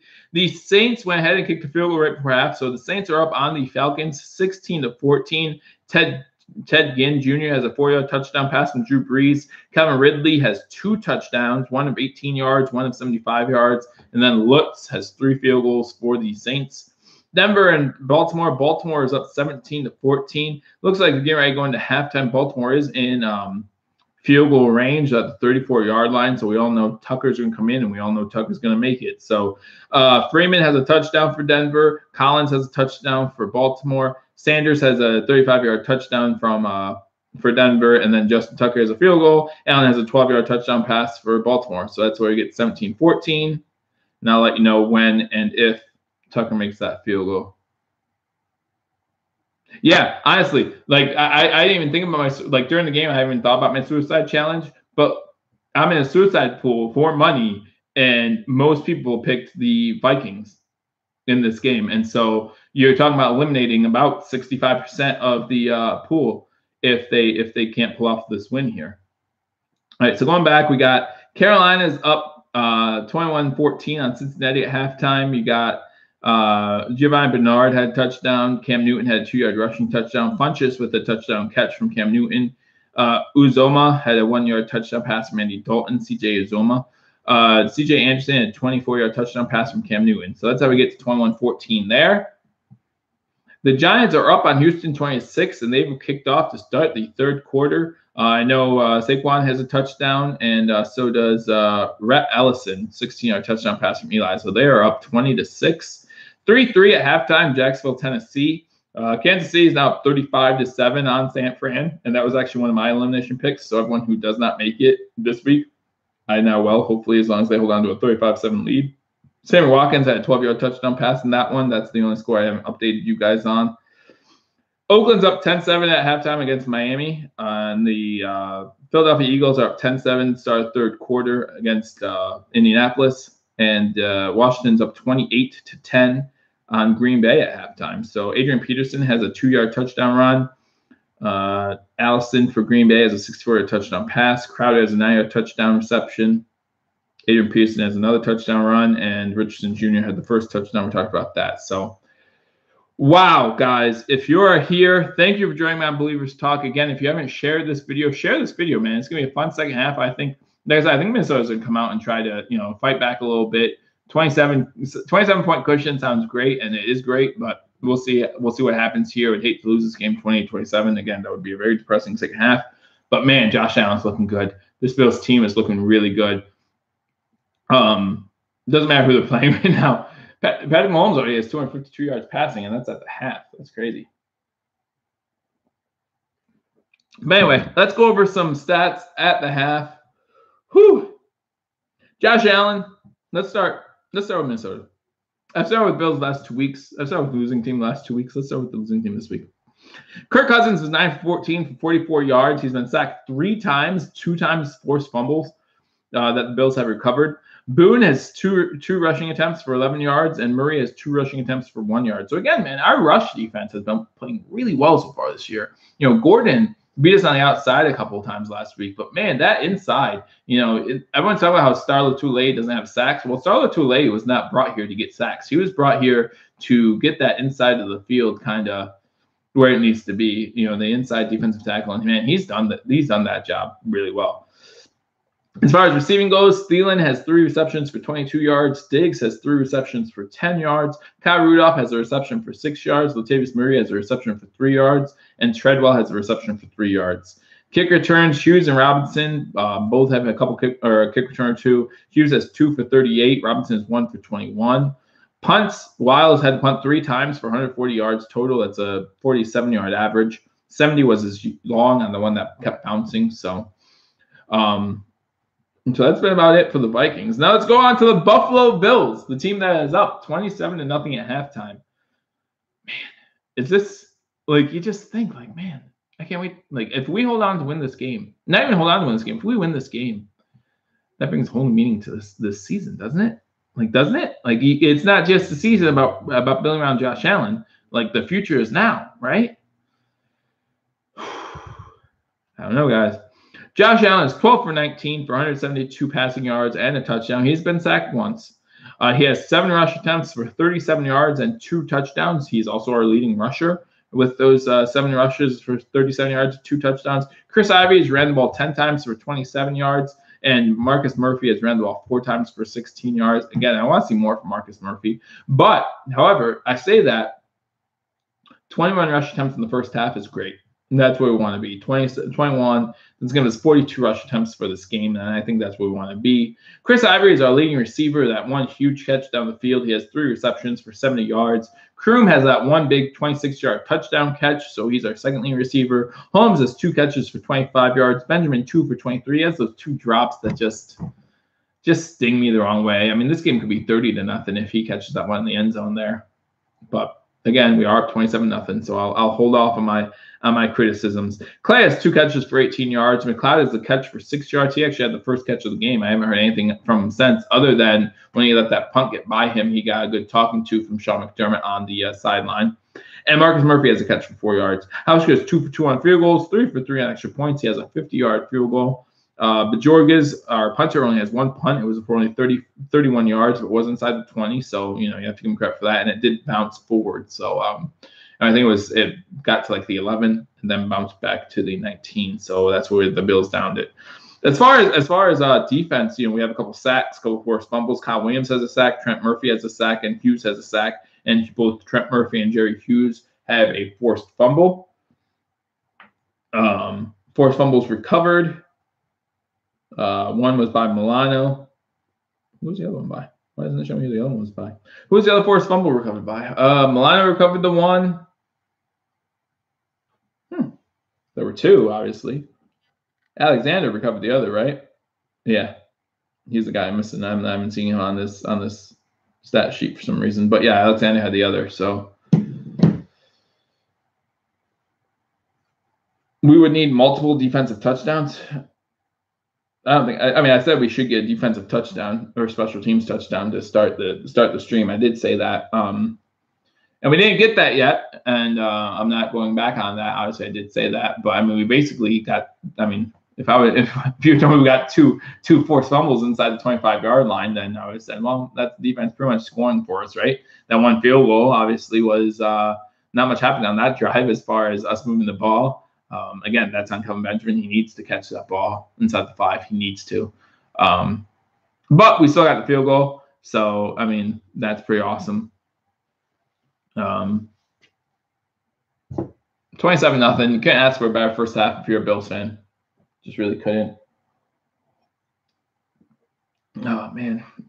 I was actually wondering. It's funny because they're showing a commercial for the PGA Championship, and I'm not sure if any of you are golf fans. I'm a huge golf fan, and it's funny because Tiger Woods leading on a Sunday is the last thing NFL wanted to see, because a lot of fans are going to go watch that, flick back and forth. But I said in my head, I was like, you know what? After 4 o'clock, the golf will still be going on, and this won't be. So I'll probably turn on golf after the Bills game to see how Tiger's doing. But man, what a great first half! I still need lunch, so give me a second, guys. Woo! It's cold now. You guys like it cold, see? Start the third quarter, Minnesota does receive the ball. Start the second half. 27-0. Absolutely not what I want to say. And let's talk about that hurdle. They're showing the hurdle on TV, man. So again, it was I believe it was 3rd and 10. Yeah, 3rd and 10. Allen took off. Most quarterbacks, and I would not even blame them. After 7 yards, Minnesota's linebacker. Wow. What a first half. What a first half. Minnesota's linebacker came up to make a tackle. And, at most quarterbacks would just simply slide at that moment, and I don't blame them for that. And he didn't even go down for a tackle. He was standing straight up, and Allen jumped completely over him, hurdling him to get the extra 4 yards for a first down. Total plays. The Bills have 41 total plays. The Vikings have 21. Time of possession, 20 minutes for Buffalo, 9 minutes for Minnesota. So 21 to 9. 20 minutes, 55 seconds to 9:05. Exactly what we needed. I talked about turnovers. I talked about time of possession. We have that in our favor. Keep your foot on the gas. It really irritated me that at the end of the second half, or at the end of the first half there, we had the ball at the 50-yard line with 2 minutes to go, and we just decided to play clock management. That annoyed me. I would really have loved to at least score on that drive, even if it was just a field goal. Even if you don't want to give them time, just get one more first down, kick that field goal. I'm really happy with that. The game is. I'm not acting like the game is over, and that is why I wanted to get points at the end of the half there. So Hauschka kicks it off. This one's in the field of play, so I don't have to get mad at the Vikings guy for taking it out of the end zone. He gets to the 20, does a little spin move, gets about the 22-yard line before 3 Bills players are there to take him down. No, at the end of the first half, the Bills have the ball at Buffalo's own 48-yard line. Okay, so we're basically at midfield with 2 minutes to go. We run the ball 5 consecutive times. Why 5, you say? Because 2 plays, we got penalties. We got holding penalty. We got illegal formation penalty. So 5 straight times we ran the ball. Not worried about field goal range. Not worried about trying to get points on the board, and that really annoyed me. 30-0 is a big difference between 27-0. So Cousins is in shotgun. And the last thing I want to see here is prevent defense, right? First pass is completed to Thielen for what looks like 9 yards. So it's going to be 2nd down and 1 for the Minnesota Vikings. And again, we need to stop them here. This is huge. To stop this drive without any points on the board would be big. Cousins fumbles it in the backfield, which is going to lead to a sack. This sack is by Marcus Murphy. So now it's going to be 3rd and looks like maybe 6. 3rd and 5. So 3rd and 5 for Minnesota. I'm not sure if that was, well, it was just a bad snap. Cousins didn't have a chance to get his hands on it. And so it's going to be 3rd and 5. This would be big if we stopped him here. Yeah, Flores, I'm not acting like this game's over one bit. We can still easily lose this game. Baltimore scored 28 points on us. The Chargers scored 28 points on us on the first half last week. Like, both teams have scored at least 28 points on us in a half. So he's short. He's short of the first down. So it was a catch. And now we're out to Thielen, and White came up, made a great tackle. There is a flag, so it looks like they're going to say they're going to get White for helmet to helmet here. Yeah, they're going to get White. No one on the Bill sideline or White is happy about it, but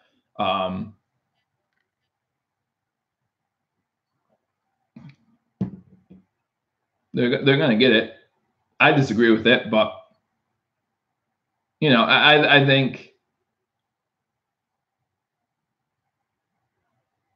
Yeah, I don't agree with it at all. White's helmet does graze the front of Thielen's helmet, but it sounded worse than it was, I think, but that's okay. First down, Minnesota. We have to be able to bounce back from that, guys. We cannot let penalty control how the rest of the game goes. We can't blame a penalty for us not stopping them on this drive. Like, that was a great tackle. White needs to know it was a great tackle. So Cousins goes into shotgun. We have 2 wide receivers top of the screen, 3 wide receivers to the bottom of the screen.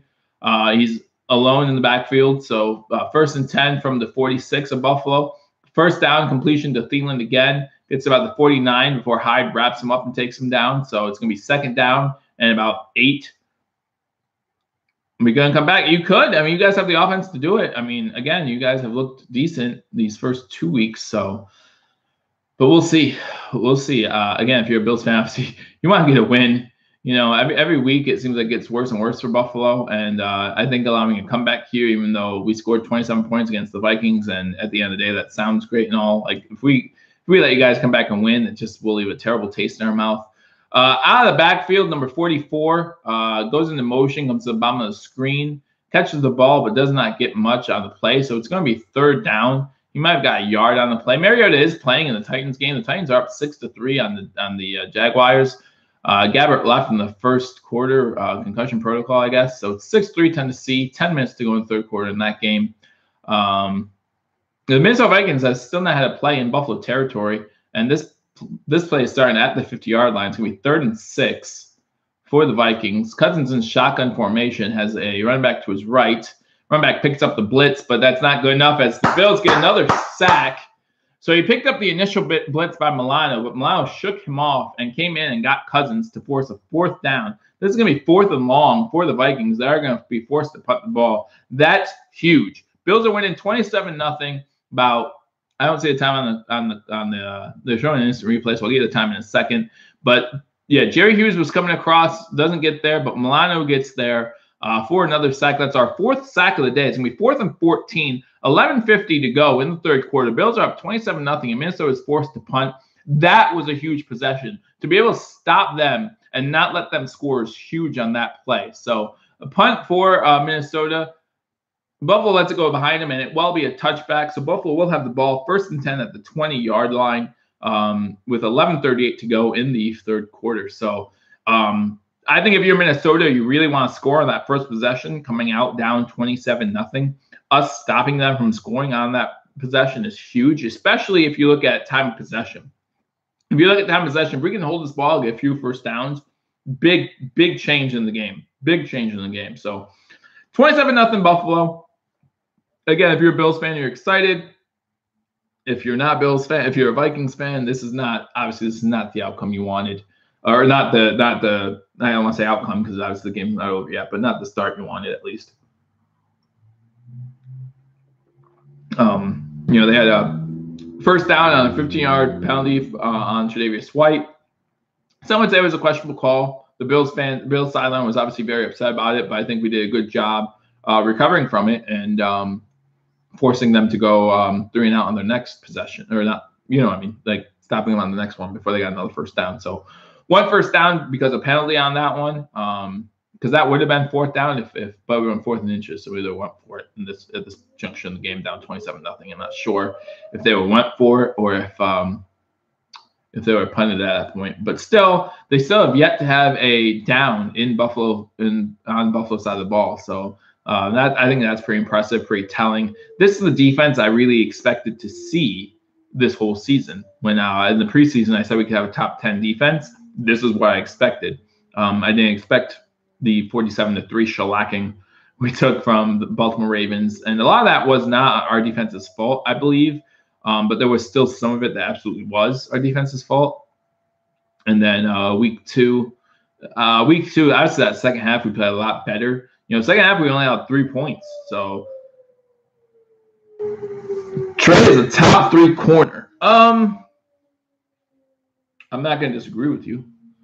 As a Bills fan, I mean, I had a few rants during the offseason about how I felt like he got gypped out Rookie of the Year, Defensive Rookie of the Year. I have no idea how he didn't win Defensive Rookie of the Year. I really don't. And how he's not in the NFL Top 100, I have no idea either. But from these first 3 weeks, you can absolutely tell he's one of the top corners. Do you know why? Because teams are avoiding throwing the ball his general direction.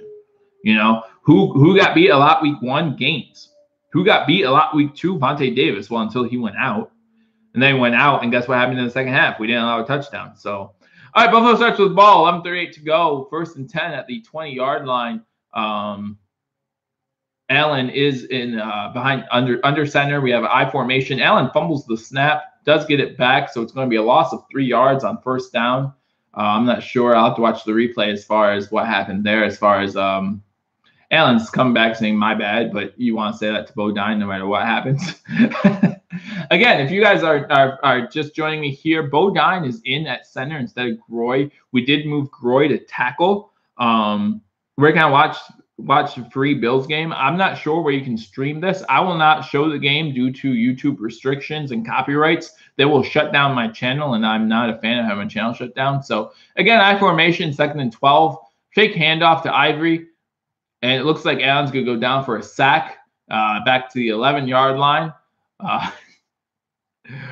91 with the sack. And what was funny about the play is when he jumped up to celebrate the sack, the ref was coming in to get the ball, and he almost nailed the ref. So that was pretty funny. The ref kind of got scared. So that was funny to see. But big sack there for the Vikings. Looks like the Bills might go 3 and out here, which is what the Vikings need. They need to get the ball. They need to change the time of possession. That's the 2nd sack of the day. That was Weatherly with the sack. Looks like Zay Jones was down for some reason. I'm not sure why. Oh, there is an injury. So Zay Jones was just kneeling down for the injury. Looks like number 66 was injured on the play. Number 66 would be... I don't have a 66. There he is. That's Bodine. Okay. Well, that stinks because the offensive line has actually been playing pretty good. So what's going to happen here is Groy's going to come in at center now, which means that Ducasse will be coming back into the game because Bodine still isn't over to the sideline yet. So whatever it is, it's not one of those injuries where you can be out for a play or two. It looks like it's going to be a significant out of the game injury. All right, so that means that flipping Vlad Ducasse will be in at left guard. I hate my life right now. If you've been here for previous streams, you know that my feeling on Ducasse is not a good one. Some Bills players come out to help Groy off the field. Might be a cramp, but he's definitely not bending his one leg. So, I don't know. Well, according to the graphic they just showed, Dukas has been in the whole game, and Groy just hasn't been in at all, which is surprising to me. You thought Groy would come in at take Dukas' spot because Dukas has been horrible. So on 3rd and 18, they just run Chris Ivory. He gets out to the 18-yard line for a gain about 5-6 yards. So it's going to be 4th and 12 for the Buffalo Bills. 10 minutes to go in the 3rd quarter. That's exactly what the Minnesota defense needed and wanted. If you're a Minnesota Vikings fan, that's exactly what you wanted. You needed that 3 and out. So we're going to punt them the ball. 4th and 12. This will be the second punt of the game for the Bills. If you're the Bills here and this isn't happening, there's 15 seconds left on the play clock. Why not take it all the way down to 1 every time now, or inside 5? You know what I mean? Fumble on the kickoff. There's a fumble on the kickoff. There's a pile for as far as who got the ball. There's a flag down. Of course, there's a flag down because we haven't had one yet in the second half. So, and whatever the flag is, it might affect the play because it looked like Minnesota recovered it. Minnesota did recover the ball. So that's kind of crazy. It does look like, unless the flag's on Minnesota, then they're going to have the ball around midfield. So, illegal block in the back on the kicking team? On the kicking team. How is the kicking team blocking someone in the back? I'm not saying the flag's wrong. I'm not. I'm saying how you block someone in the back. Like the way the game's supposed to go is when you're the punting team, you're supposed to be running forward, and the receiving team's supposed to be running backward. How are you blocking someone in the back? So that means the Vikings start with the ball on the Bills' 40-yard line. Again, we needed to avoid those types of situations. And while that's not good here, yes, we're up 27-0, but a quick scoring drive is the last thing we want. If they're going to score on us, which I'm surprised they haven't yet, but if they're going to score on us, we want them to take their time scoring on us, right?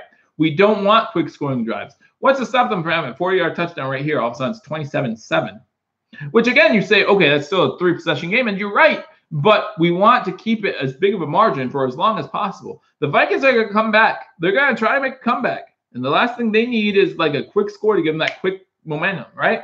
We want to give them long, sustainable drives, if anything.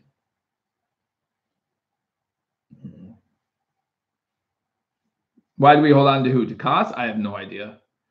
My issues with Dukas are, well, I mean, as most Bills fans, it's probably a long list. Just a long list of issues with Dukas. It's insane. You know, if Dukas wasn't here, I'd hate Newhouse. But luckily for him, Dukas is here. So I don't dislike him as much. But, man. Hopefully Groy can come, or hopefully Bodine can come back into the game. I think he's been doing a good job. They did have that was a bad series overall for the two of them. Just the fumbled snap, and then he got injured on the next play after the sack. But yeah, I just hope he can come back into this game.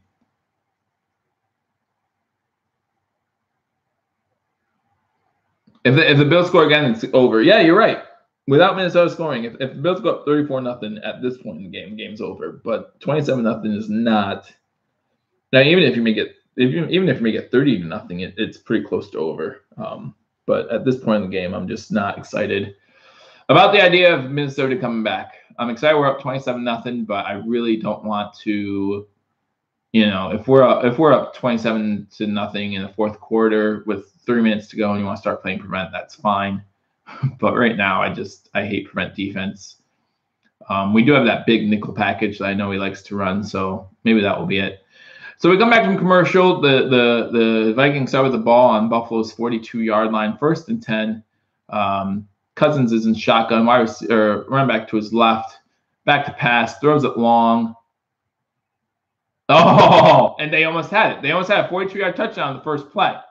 Diggs had the ball in his hands. He dropped it. It was a good, Poyer, I think it was, or maybe it was White, did a great job at, as soon as the ball gets into his hands, White is there to take him down. And as he's taking him down, the ball comes up. What's the deal with Zay Jones? I didn't know there was a deal with Zay Jones. I mean, we haven't heard from him in this game. But, yeah, he's definitely not living up to the potential that he had coming out of the draft. You know, I was very excited to get Zay Jones, but, last year and this year just haven't worked out for him. But we'll see. All right, shotgun again for Cousins. Cousins, popped in the air. Is that a pick? It's not a fumble. Was that intercepted? They're saying it was intercepted.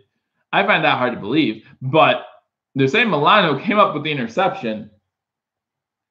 And there's no fighting from the Vikings over this. So, all right, so it was a pass over the middle. Oh, it fell. It fell into Milano's lap. So there was a pass over the middle to the Minnesota Vikings running back who I forget. I know it's Murray, right? And he catches it, or he comes close to catching it, and then Edmonds and Milano kind of sandwich him. When they sandwich him, the ball pops up into the air. Milano and Edmonds and Murray all fall, and the ball falls into Murray's lap, or into Milano's lap. So that's an interception. Buffalo ball up 27-0. Buffalo just gets another turnover. So now they're up 3-0 in the turnover differential, and that's just huge. That's just really big. Those are the type of turnovers we were getting last year. And Milano with an interception makes it 27-0. Buffalo ball. Sorry, guys, I didn't see what yard line it was. Like, I was just so confused. I thought it was just an incomplete pass. Probably about the 35-yard line, I would say. First down, Buffalo Bills. Buffalo has the ball up 27-0, man. If we can extend the drive here, even if we don't score, it's going to make it very tough for the Vikings to come back. Tougher than it already is. Like, I mean, even if we go 3 and out here, I imagine we'll run at least one play, like, run the ball on one play, and that will take up 35, 40 seconds. I mean, that's precious time at this point for the Vikings, man. 4 scores is tough to get in one quarter. We talked about a half, and how we've let happen at half. But man, 4 scores in a quarter, that's incredibly hard to do. This isn't Penn State here, or this isn't college football either.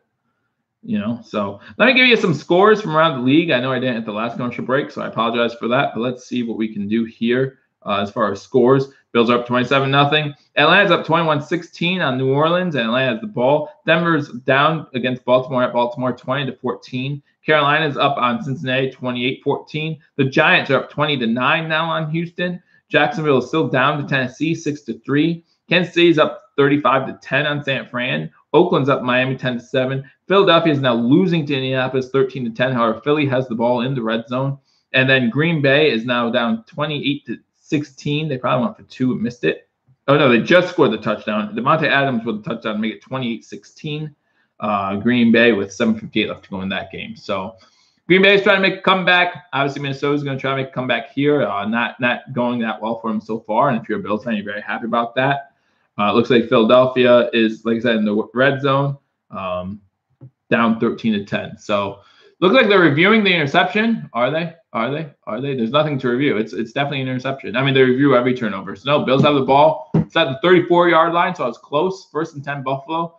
Allen under center, fakes the handoff to Ivory, goes to Benjamin, who gets a nice 6-7 yard completion to the 41-yard line.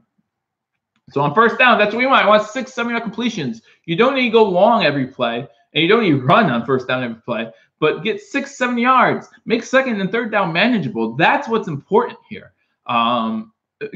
Wow. Minnesota has 3 first downs. They have as many turnovers as they have first downs. That's crazy. That's just crazy. No one expected this. They only have 55 total yards of offense, guys. You'd never expect that. I didn't expect that from Buffalo week 1. All right, Ivory with the run gets a first down. That's why you want on 2nd and 4. That's why you want. It wasn't a clean run. It wasn't a good looking run, but he just bulldozed. That's Ivory's game. Bulldozed his way to get 4 yards. That's a first down. Buffalo ball. 8:28 to go in the third quarter. 27-0. 1st and 10 Buffalo. This is exactly what we want to see every single game. And again, that's what Chris Ivory is for. They bring in Marcus Murphy. That we need to bring in Marcus Murphy to give us that juke and the speed game. That's not Chris Ivory's strength. That was a perfect Chris Ivory type run. Just run straight, get yourself 4 yards, boom, first down. Now we're on to Marcus Murphy out of shotgun. Looks like he's gonna pick up 4 or 5 yards to the right or to the left side. We had wide receiver Marcus Murphy to the right at the snap, and then he came over to the left, took the handoff and ran straight to the sideline for about, not straight, you know what I mean, curled it out to the sideline for about 5 yards. So 2nd and 5 for Buffalo, 7:55 to go. We didn't run out of bounds. Good receivers are going to want to start coming here. It was funny. As we started 0-2, everyone's saying, well, who wants to go to Buffalo? Who wants to go to Buffalo? Do you know who wants to go to Buffalo if we start winning? Winners. That's who wants to come to Buffalo. You know, Des Bryant, the reason why I say everyone coming is because he wants to go with the winner. Okay, well, if we start winning, then what's that going to lead to? People want to come to Buffalo. You know, you talk about another run by Murphy up the middle. This one for another 4 yards. So it's going to be up 3rd and 1. That's exactly what we want every single play. 7 minutes and 30 seconds to go in the third quarter. Buffalo, again, still up 27-0 with the ball, 3rd and 1. This defense for Minnesota has to be gassed. They have to be gassed. I mean, you're talking about a huge lead for Buffalo. You know, and a huge lead in time possession even. You know, we talked about, you know, they were up 21-9 as far as minutes go at halftime. They had held the ball for 20 minutes and 55 seconds. And Allen runs up the middle, stuffed. Oh, second effort, though. Second effort, he still looks short. But he was pretty much stuffed at the line, moved to the left side, and he was stuffed at that point. So it looks like it's going to be 4th and inches. No need to go for it here, guys. I know, like, in your heart of hearts, you want to go for it. Oh, he got a good spot, though. Injured Minnesota Viking player, number 93. He did get up under his own power, but he's slow. And they give him the first down. I don't know. That was close. That was close. That second effort must have got for him. I want Josh Gordon so bad. I would love Josh Gordon. Basically, at this point, I would love to see Josh Gordon not in New England, right? That's where the trouble comes in. Seeing Josh Gordon in New England is where the issue lies, not necessarily not with Buffalo. So currently total yards, Buffalo is 266 total yards. Minnesota is 55. We're winning the turnover battle 3-0. Again, these are huge. We have 15 first downs. They have 3. Time possession, we're leading 25-12. So we've already held the ball. Even if the game were to stop, like even if Minnesota has the ball the rest of the game, we held the ball for more than half the game. So. Not yet. 60 minutes in a game. So, all right, there is a whistle. What's going on here? No, Zimmer's going to challenge the spot, which is fine. Down 27-0. You want to get the ball as soon as you can. But at the same time, you think about the timeout situation, like challenging spots and stuff on the field. And that's a situation where you have to question Buffalo not coming out with more of a sense of urgency. You know, Allen was in shotgun, and, you know, he had plenty of time to snap that ball. I don't understand why you don't have a little, you know, that's something New England and teams like that do really well. If there's a questionable call, they'll hurry to the line of scrimmage, you know, get a second, you know, run the QB sneak, get 1 yard, 2nd and 9 with the clock running in this situation is perfect. That's what we need. We need the clock to keep running. New England released Corey Coleman to pick up Josh Gordon. And then later on the same week, they dropped someone else to back up Corey Coleman. So we'll see what happens with that situation as well. He's on the practice squad. Okay. Well, good. Then we won't see him burn us on Monday Night Football, hopefully. Hopefully we don't. But we'll see.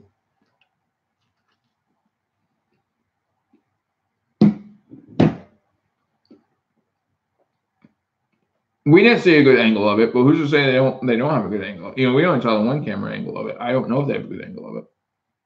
I hope not. But if they have an angle on the other side, there might be a good view of it.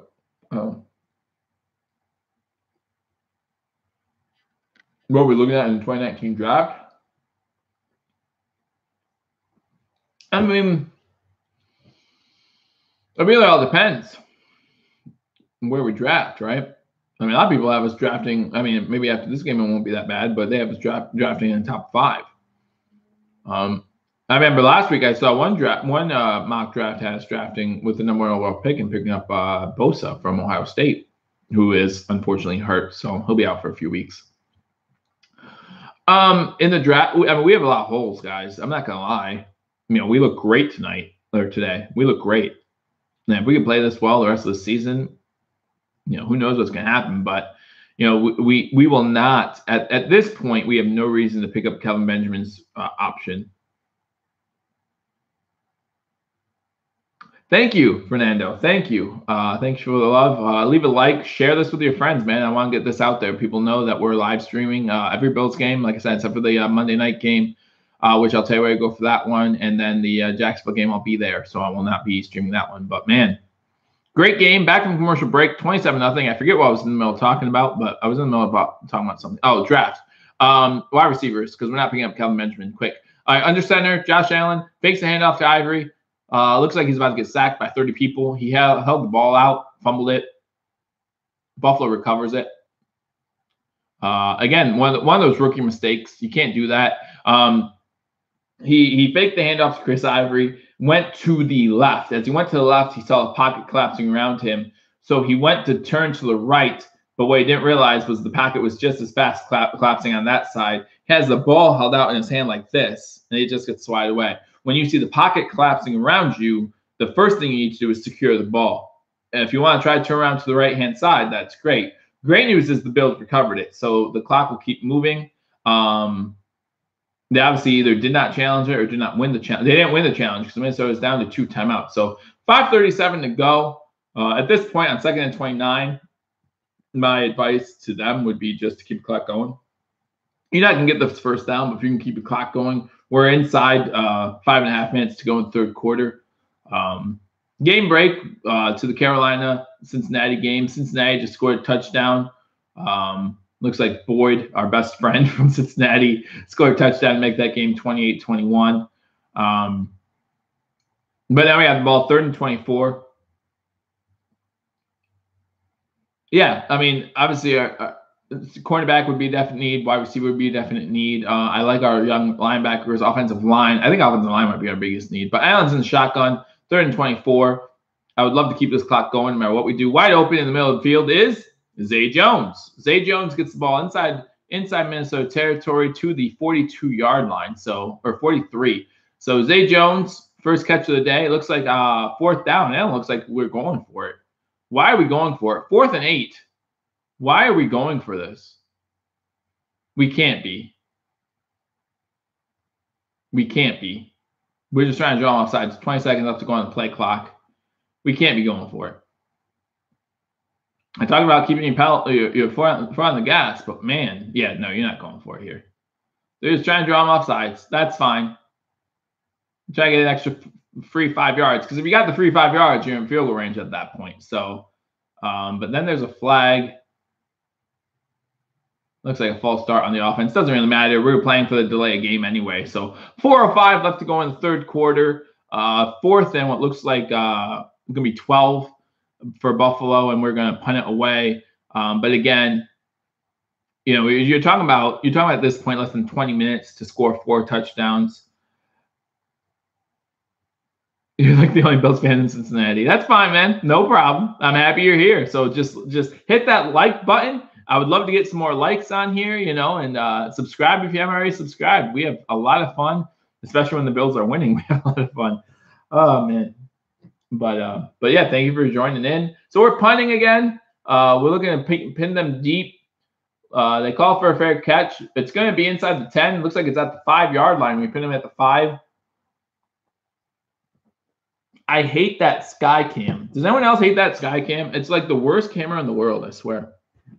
I hate it. I hate when they show us that, because then I can't see anything down the field. So that's just my own personal opinion. You guys can love it for all I know. But Taewon Jones downs at the 5-yard line, so it's good to see Taewon Jones in the game after that scary play last week where he had his helmet removed and then got hit in the head.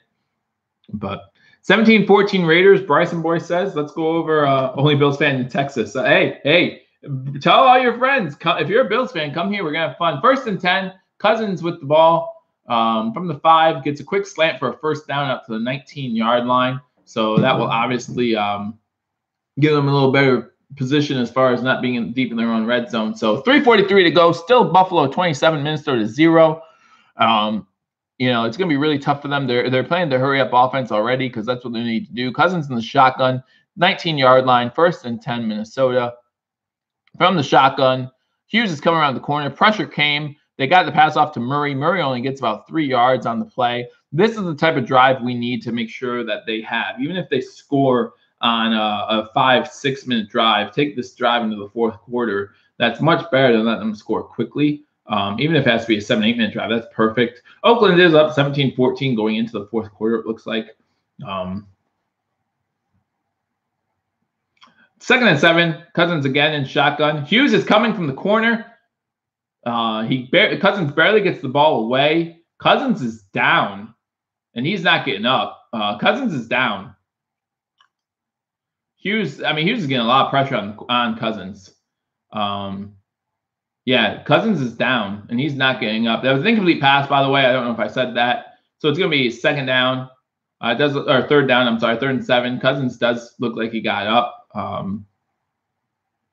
They're not showing him. They're showing when they came back from instant replay. They are showing the Bills' defense lining up. So Cousins is back on the field. So he's in shotgun formation again. 3rd and 7. Thank you, guys. Hughes again in the backfield tips the ball. It's going to be incomplete. They are ruling it incomplete. Yeah, incomplete. So it's going to be 4th and 7. With 2:53 to go in the 3rd quarter, you have to question if maybe Minnesota should start going for it, right? Jerry Hughes again, just getting to Cousins. That's the 4th or 5th time he's gotten there. He has that forced fumble, but he hits his elbow as Cousins was releasing the ball was right into the ground. And luckily, the head official saw that it was moving forward because the official on the side wanted to give him forward progress on the fumble, which would make it 4th and 2. But 4th and 7, Weil is back for the punt to punt it back to Buffalo. 2:50 to go in the 3rd quarter. Guys, if you're a Vikings fan, we cover at the 20 or receive at the 20-yard line. Raymond McLeod gets it to about the 26, 27-yard line before he's tackled.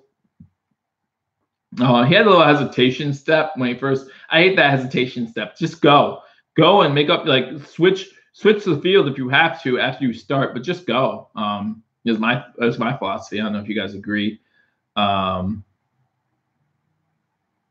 Yeah, I agree with you, Fernando. We can really move on from Kelvin Benjamin. I haven't seen him do much. He's solid, but he's not number 1 wide receiver money. If he wants to take wide receiver 2 money, then hey, we'll talk about it. But thank you, Eric. I appreciate doing it. I love doing this, especially in a game like today. 1st down for Buffalo.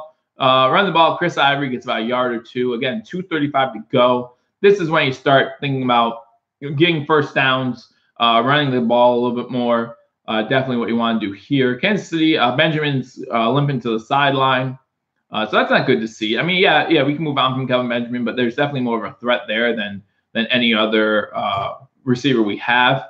So, takes pressure off these younger guys as well. So, yeah, 2nd down and 9, 2:09 left to go in the 3rd quarter, 27-0 Buffalo. Just a great day so far. Ivory with the run up the middle gets to about the 37, 38-yard line. So it's going to be 3rd and 3. Again, making it 3rd and manageable is always good to do. But yes. And that's a good point. Kevin Benjamin in the red zone is probably a good thing to have. A big receiver, at least. If there's a big receiver in the draft that we can pick up, there's no reason why we shouldn't draft him and move on from Kelvin, get another rookie contract. But yeah, having a big receiver in the red zone is huge. Well, we'll find out. We have him for 14, 13 more games at this point. So nothing's going to happen at this point. So 3rd and 4, run a quick out to our fullback who does not get the 1st down. Gets about a 1-yard gain. So it's going to be 4th down, 4th and 2 for Buffalo with what's going to be, by the time we punt it, there's going to be less than a minute to go in the 3rd quarter. Still 27-0 Buffalo. Man, if you're a defense at this point, you're thinking about shutout, and that would be crazy. We need Dez. It's very telling to me. I've said this a couple times. It's very telling to me that, Coleman and Gordon got picked up, and Coleman got picked up, dropped, and then picked up again by the same team before Dez. Is Dez's price tag too high? Does no one want that kind of head case on their team? One of those is true. So Borges has a beautiful punt, kicks it towards the sideline, so it goes out of bounds. It looks like it's going to be about the 12-yard line. Well, he's keep moving forward. 13-yard lines. That was close. 13-yard line. So, yeah, man, a shutout here is awesome. Listen, you could say Minnesota's a good team. You can say Minnesota's a bad team. I don't care what you say. But in the NFL, when you shut out a team, that's saying something. So if we complete this shutout, man, that's impressive. That's really impressive. And obviously, if you're a Minnesota Vikings fan, you have a lot of questions. But No matter what, especially on the road. We went to Minnesota, and with 33 seconds left to go in third, we're up 27-0. Not saying it's over, because it's not. Quick out to Diggs with the catch out of bounds to the, looks like 20-yard line. So it was an 8-yard completion. So it's going to be 2nd and 2 with 25 seconds to go in the third quarter. You definitely want to try to get off at least one more play if you're the Vikings here in this third quarter. Yeah, and scoring 27 points on a top 3 defense. 10 of those points, you could say, oh, what a play. What a play. So they tried to set up a screen to Murray, and it looked like we were biting for it. We bid on it, but man, almost intercepted too. Almost intercepted.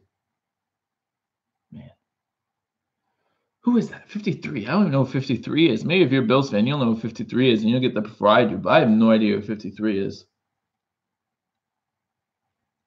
No idea. It's not even on my sheet of 53. But yeah, 3rd and 3. Cousins is in shotgun from the 20. But yeah, it was a quick screen set up, and he got his hands up and just deflected it basically. Cousins, first down to about the 31-yard line. Nice pass. He actually was getting ready to pass the ball, and Edmonds jumped up, and we all know how long Edmonds is, so he had to pull it back down, and then he did throw a completion. But end of the third quarter, the Buffalo Bills are beating the Minnesota Vikings 27-0. Minnesota has the ball. They're driving, but again, 4 touchdowns in a quarter is tough to do. So we'll see what happens here. But thank you for joining me on Believers Talk. My name is Joe. If you haven't already hit that subscribe button, hit it, because we'll be going live for every single Bills game. So if you're a Bills fan, you want to be here. You want to be here. We have some fun. Even in the losses, we had a good time. Had a little bit more of this than me at that point. So, we had a great time. But yeah, it was just, we have a good time. So subscribe, like this video, like all my videos. I don't just go live for games, guys. I will be here for like pregame, postgame, that kind of stuff. Either tomorrow or Tuesday, I'll do a postgame video. And then normally Thursday at halftime of the Thursday night game, I'll go live to do a little bit of a pregame for the game coming up the following week. But and then all news and transactions. If you look through our videos, we have videos from the off season. And my co-host Steve, he can't be here, but he's here from time to time, and we have a good time talking about Bills news. You look at the off season, we talk about a lot of stuff in the off season. So constantly giving you videos, guys. We appreciate the love. So hit that subscribe button, share this video if you haven't already shared it already, because again, this is a huge upset. A lot of NFL fans probably around the league are going, "What's going on right now with this Bills team?" And you know what? Let's be honest. This gives us a lot of question marks as a Bills team, doesn't it? Like here we thought, we're tanking, or we thought we're really bad. Well, here we are being the Minnesota Vikings, a Super Bowl contender. You could say they were the favorite in the NFC for the Super Bowl. You could say they were top 3, but either way, they were a Super Bowl contender. I'm having a great time right now, man. Some people might have a hard time. Like I'll always try to be like, I'll be a little biased towards the Bills, but I always try to be fair. Like that Trey White hit. It was close. Again, their helmet's grazed. I'm not going to be overly upset about it, especially when we win 27-0. It's hard to be upset about it. But, and Minnesota, I still think Minnesota's a good team. I really do.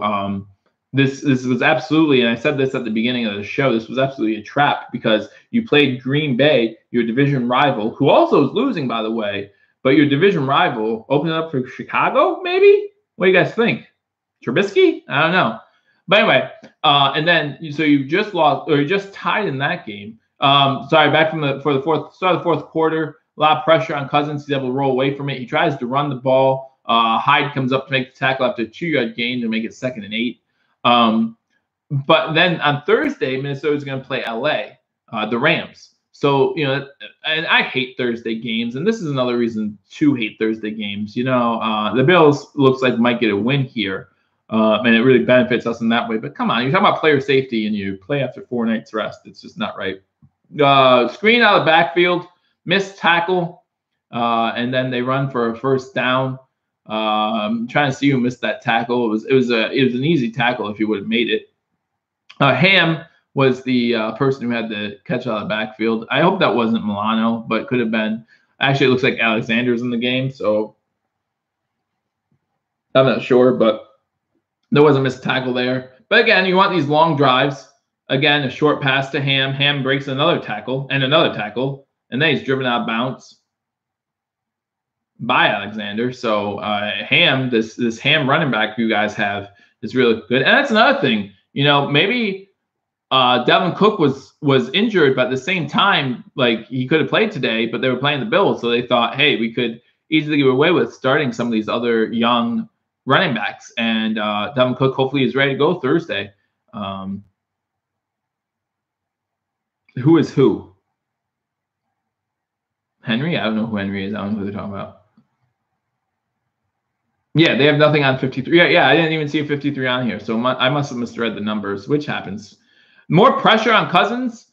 He's able to get away from it. Pass to Ham, but Ham fumbles it. But it looks like he bobbled it back to himself and gets a yard or two. So this is perfect for Buffalo, though. 2nd and 8. This is exactly what Buffalo wants.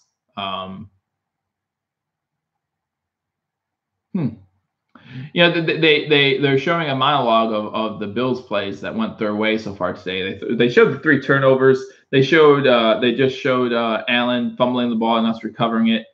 I just hate thinking that it's all luck. You know what I mean? Some of them might have been, but Alexander coming from behind and stripping Cousins, that's not luck. You know what I mean? That's just pursuing the ball. We have a player down on the field. And Tavon Johnson's going to the sideline too.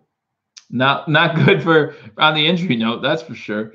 Tavon Johnson just came back today from injury, so we'll be hoping that he's back. And then Ryan Lewis was the cornerback who was down for the Bills as well. I mean, we're really weak at that cornerback position. And to lose 2 on one play doesn't look good. It doesn't look good at all.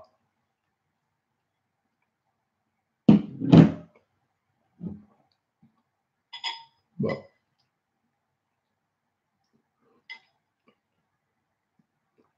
lunch is still cold, guys.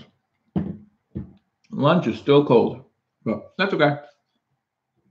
So's the alcohol, but it tastes better cold that way.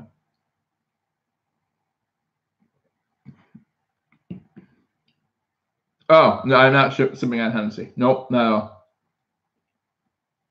Not at all. But as I said before, I'm not here to promote stuff unless they pay me. So I'm not going to tell you what it is, but it's not Hennessy. It is more of a, it's like a cider. I'll say it's a cider.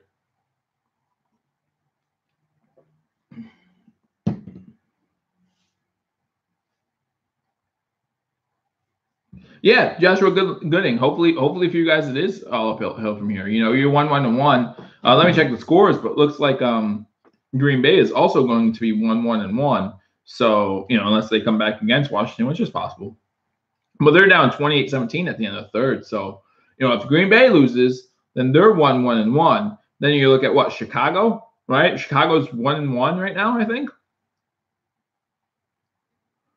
Who's playing Arizona, who can very easily win that game, but you guys haven't played Chicago yet. So yeah, you guys lose this game, you're 1-1-1. You still have everything at your fingertips. Like it's still all up for grabs for you guys. So if you guys lose this game, I'm not gonna sit here and tell you guys that it's over for you or something like that. Like no, you just got plenty of time. And yeah, you haven't played great this game, and hopefully. I hope you guys beat the Rams Thursday as they do a promo for the game. The Rams getting all these pieces together. Everyone's talking about them being the favorite. I would love to see the Vikings beat the Rams. My thought was whiskey. No, it's a little too like liquidy for whiskey. You know what I mean? I think whiskey's a little thicker. All right, back from commercial. First down, Minnesota. Pass to Thielen gets about 11 yards. So. 12:45 to go in the fourth quarter. It looks like the Bills will be celebrating a win here. Unless something crazy happens. Thielen has 7 catches for 47 yards. First and 10 from the 35-yard line. First down pass for to Thielen for about 7 yards here. So Thielen is having a pretty good game if you have him in a PPR league.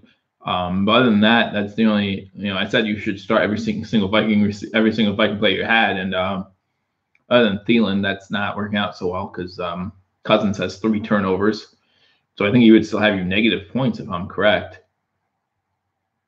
Quick pass, and it was broken up by 24 Buffalo. So great breakup by Taron Johnson. Good to see him still in the game. Was a quick try for a slant route, just barely made it past the arms of Edmonds to Thielen. So it's good to see us breaking that up. So 3rd and 3, 12 minutes to go in the 4th quarter. Minnesota has the ball inside the 30, about the 28-yard line. 3rd and 3. It'd be interesting to see if they kick a field goal if they don't get this 3rd and 3 here. But bull rush by Buffalo, caught by Minnesota by Thielen, but he falls down as he makes the catch, and it's a 2-yard completion, makes it 4th and 1. They're staying on the field, so they're going to go for it here on 4th and 1. Yeah, it should be a clash on Thursday. I'm really looking forward to that game. That's the first Thursday night game I'm looking forward to in a long time. I still hate Thursday night games, but that's what I'm looking forward to. It just seems like on Thursday night, at least one team always comes out flat. You know what I mean? So, but Bills have everyone on the line except for one player. Then they back out right before the pass. Pass is incomplete. So on 4th and 1, the Bills stop Minnesota. Again, Taron Johnson makes a hit as soon as the ball is complete, or as soon as the receiver gets his hand on the ball. Taron Johnson comes in. Oh, no, I'm sorry. That's Micah Hyde. Micah Hyde comes in and breaks that ball up. So on 4th down, Minnesota incomplete. I hope I'm not counting my chickens, guys, but it looks like the Bills are definitely going to win this game. Did Josh go long in this one? He did go long once to Foster, about probably 50 yards in the air. Foster dropped it, and it was beautiful. It was a beautiful pass. Every NFL receiver should catch it, and it was in stride, and Foster had it. Actually, it was 2 to Foster. One was actually short. Foster came back and stopped it from being intercepted. And then one was long. And if you've watched my videos, if you followed me at all, you know I'm not a huge fan of Robert Foster. Brandon Cooks personally, tell him to come to Buffalo. Tell him to ask for a trade. But that's cool. That's really cool. I wish I knew anyone from the NFL. That'd be neat. Yeah, that's what I was talking about, Joshua Gooding. He went long again to Foster. So I don't know if Foster's our fastest receiver, but Gooding almost intercepted it. Or Trey Waynes, I'm sorry. You're good. Trey Waynes came back, almost intercepted it. Foster came back to the ball. On replay, it looked like it went through Wayne's hands before Foster made a play, but it's very possible that Coleman has to be better than Foster. We can't pick Coleman back up though because he's on the Patriots practice squad. But Coleman has to be better. I just can't believe that. I mean, Foster has had a couple of receptions, and I'll go over the stats at the end of the game here. He had a couple of receptions last week. He's caught some balls, but he's also made some crucial drops. I was got a pick. Yeah. I mean, I try to give you some. I try to give you a bone. You know what I'm saying? Go ahead, do your thing. Get an NFL reception. You're a funny guy.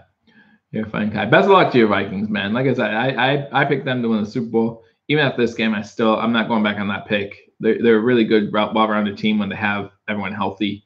As I was doing my pregame for this game, you guys have a lot of injuries. So you still have a lot of weapons. Kirk Cousins needs to improve.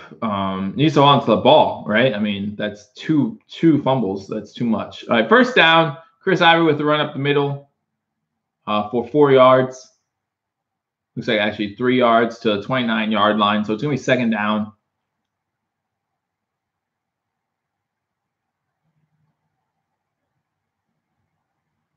QB drafted by Buffalo Bills since 1984. 1984, we've drafted 1, 2, 3, 4, 5, 6, 7. We've drafted 8 quarterbacks since 1984. 83 was when we drafted Kelly. Since then, we've drafted 8 quarterbacks, and we drafted Frank Reich probably in the early 90s, but still.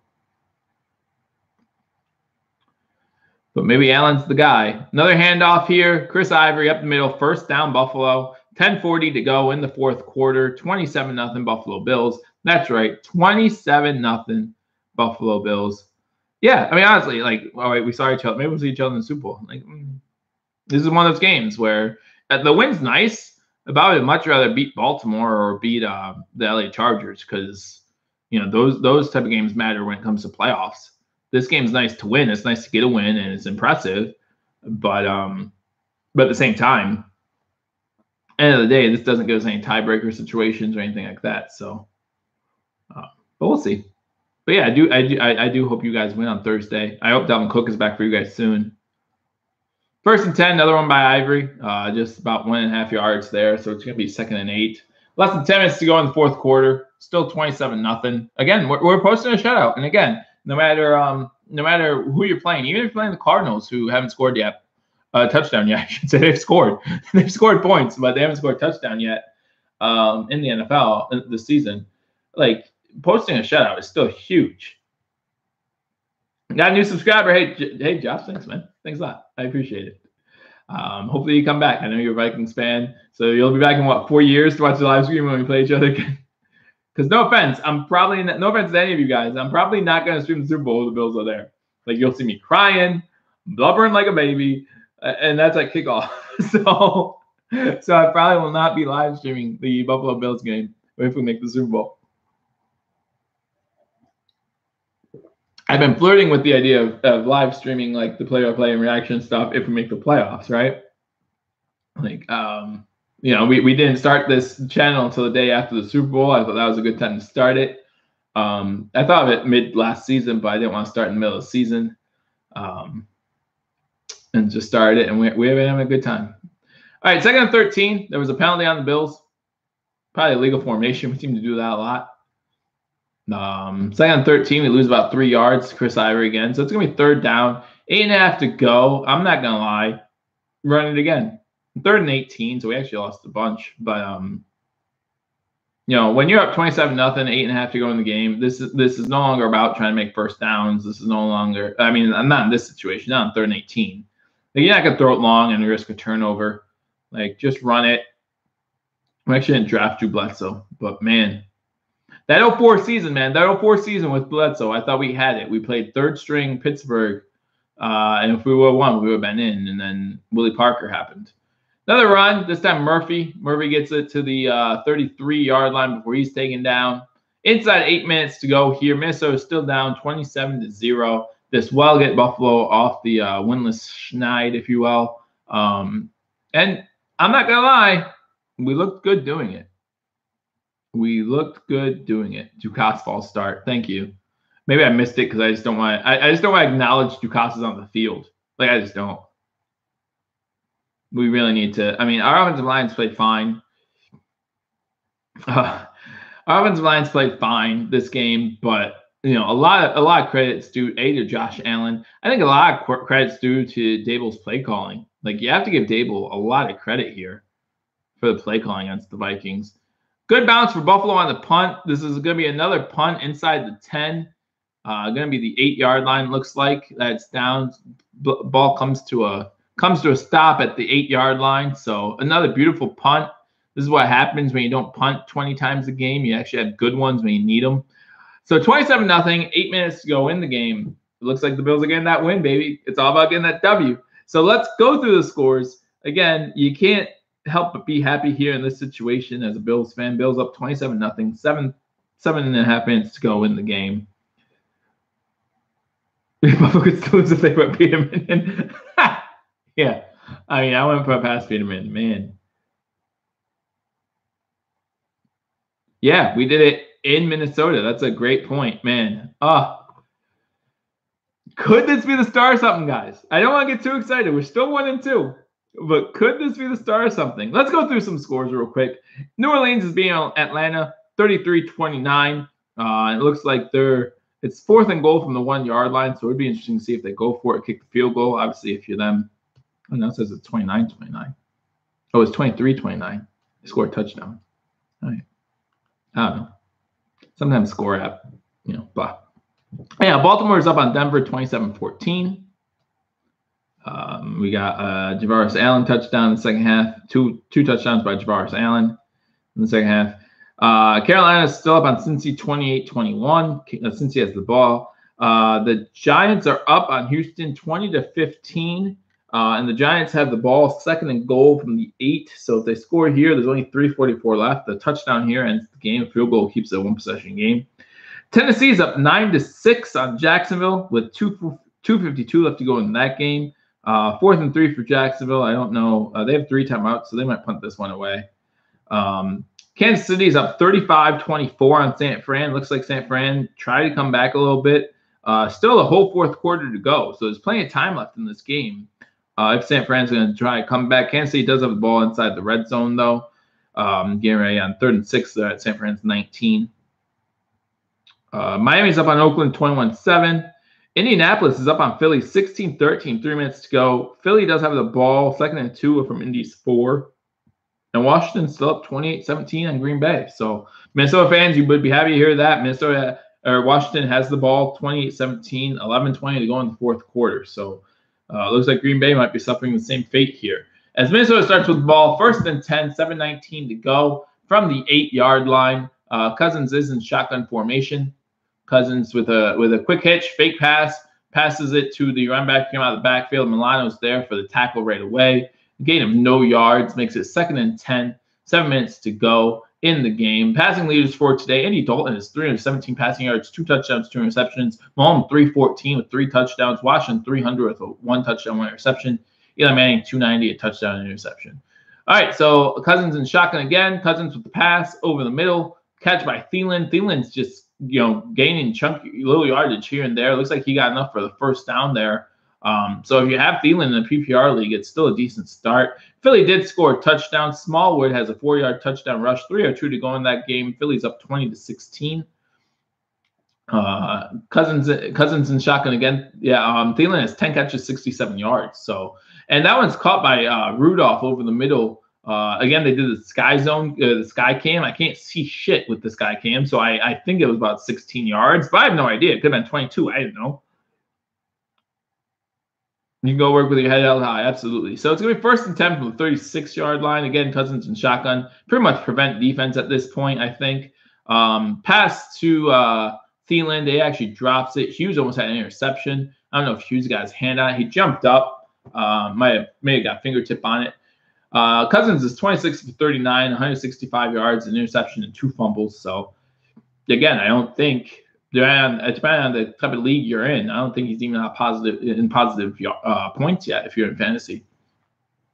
So 6:04 left to go in the game, 27-0 Buffalo.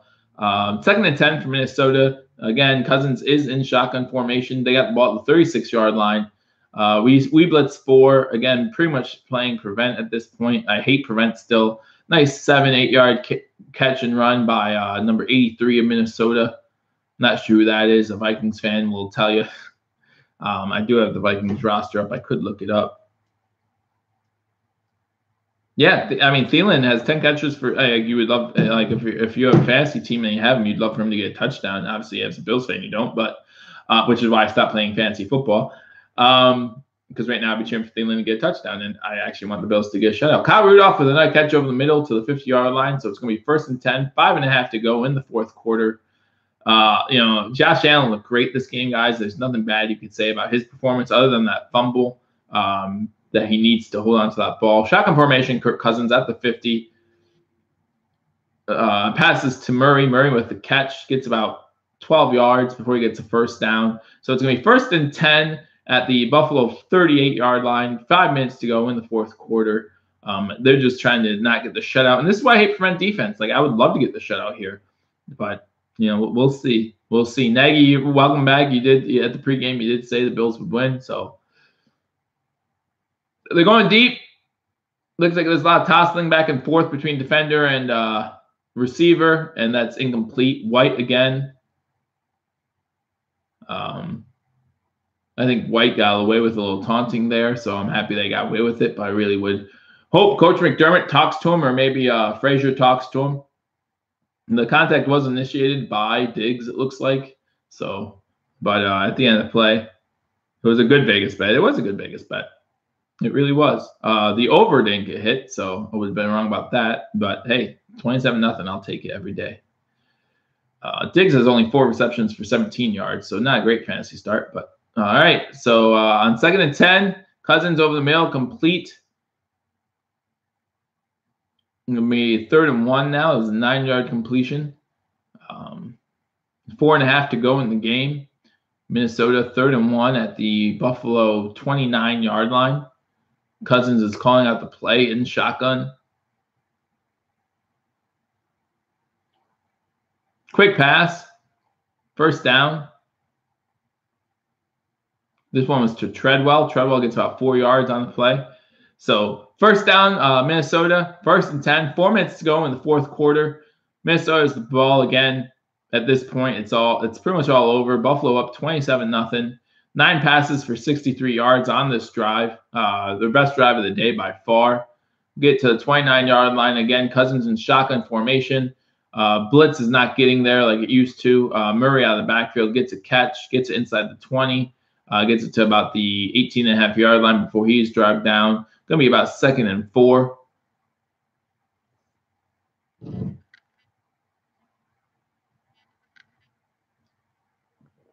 I didn't eat as much alcohol as I needed today. That's good. That's good. Again, Lewis for Buffalo is down on the play. Ryan Lewis, one of our corners. That's the 2nd time he's gone down today. So, yeah, I did, Bike Boy, I did see the Bills tweet that put the Vikings in Wisconsin. Yeah, I thought that was pretty funny. That was pretty funny. You like the sweater? Thanks.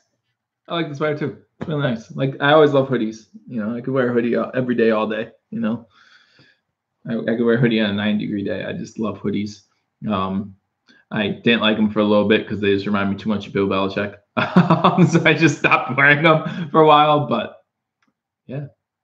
Now, Allen, they're showing a thing about Allen last week. After they scored that touchdown in the 3rd quarter, about how he came over and started yelling at the defense. Like, Allen's proving himself as a leader today, man. He's the first one out there when the defense gets off the field. He was the first one out there to congratulate Borges when he punted it inside the 10 again. Just really great performance by Josh Allen. Obviously, he's still going to have his ups and downs, but man, great performance today. 16 for 23, 200 yards, one passing touchdown. He had the 2 rushing touchdowns as well.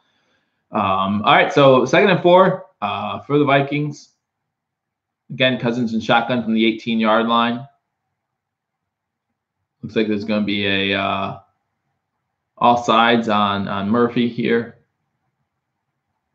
Kind of arguing back and forth whether it's offsides or a false start.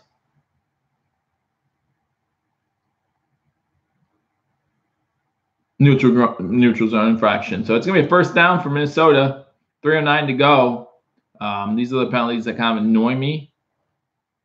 That's going to be on Jerry Hughes, actually. Last time the Vikings were shut out at home was 1962. 1962, and we have a chance to do it. We're not going to. 1st and 10 at 13. I'm not saying, like, I feel like on 4th down, I'd kick a field goal just to avoid the shutout personally, but that's just me. 1st down, completion up the middle, again, to Thielen, it looks like. Yeah, man. Killing it with these short receptions today. Because he can't go, again, a great game. There's a flag. Great game by Tre'Davious White, shutting down Diggs. Personal foul, roughing the passer, so it's going to be a 1st down. Half of this is the goal. You can't compare Allen to Mayfield. I actually think Allen's played better than Mayfield did on Thursday. Who's that on? Is that on Hughes? No, that's not on Hughes. All right, good. That's on Yarborough. Can't do that. It was a good call. It was a good call. Running passer, so now they have the ball 1st and goal at the 4-yard line. Kind of annoying. Just one of these. But it's the exact drive that if you're a Bills fan, you want to see if they're going to score and try to come back. Like, obviously, at this point, there's no point. There's no chance of them coming back, but still a long drive. Who scored the touchdown there? Looks like it was incomplete, maybe. Kyle Rudolph with the touchdown. Some people are saying it was. Some of the Bills players are coming in saying it was incomplete. They did bobble it. They did toss it with it, but man, Jerry Hughes is the bad boy of this team. Yeah, that was a catch by Rudolph. They bobbled it while on the ground. Him and it looks like Hyde. Yeah, him and Hyde definitely were bobbling it on the ground, but they do review every scoring play. It's kind of upsetting that they scored here. 27-6, 2:59 to go in the game. They are going to go for 2. 13 plays, 92 yards, took 4 minutes and 20 seconds. Not happy about it, but at the same time, a win's a win. A win's a win. You're playing prevent defense. The call is under review, which I hate more than the fact that happened. Don't waste my time. Don't waste my time. You know, we conceded the points. We really did. I mean, we played prevent the whole way down the field. There's no view that shows it being incomplete. So, yeah. Go with it.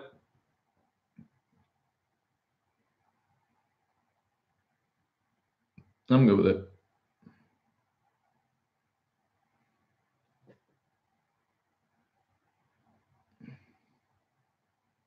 But yeah, don't waste my time with this. Like, we're going to win the game. He did a good job bringing it into his body. He did, like I said, he did bobble it, but he caught it. So, they look like they're going to go for 2, try to make it 27-8. You know, if you do 3 touchdowns at 8 points each, that's going to make it 27-24. Atlanta's up 37-30 with 7 minutes to go in the fourth quarter. That's a touchdown. They rule. So call stands on the field. 27-6, 2:59 to go in the fourth quarter. KC is up 38-24. However, San Fran does have the ball in the red zone. Washington is still up 28-17 with 7.5 to go in the fourth. So those are things looking forward to.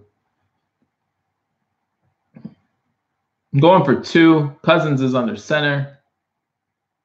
Cousins fakes the handoff, throws it up.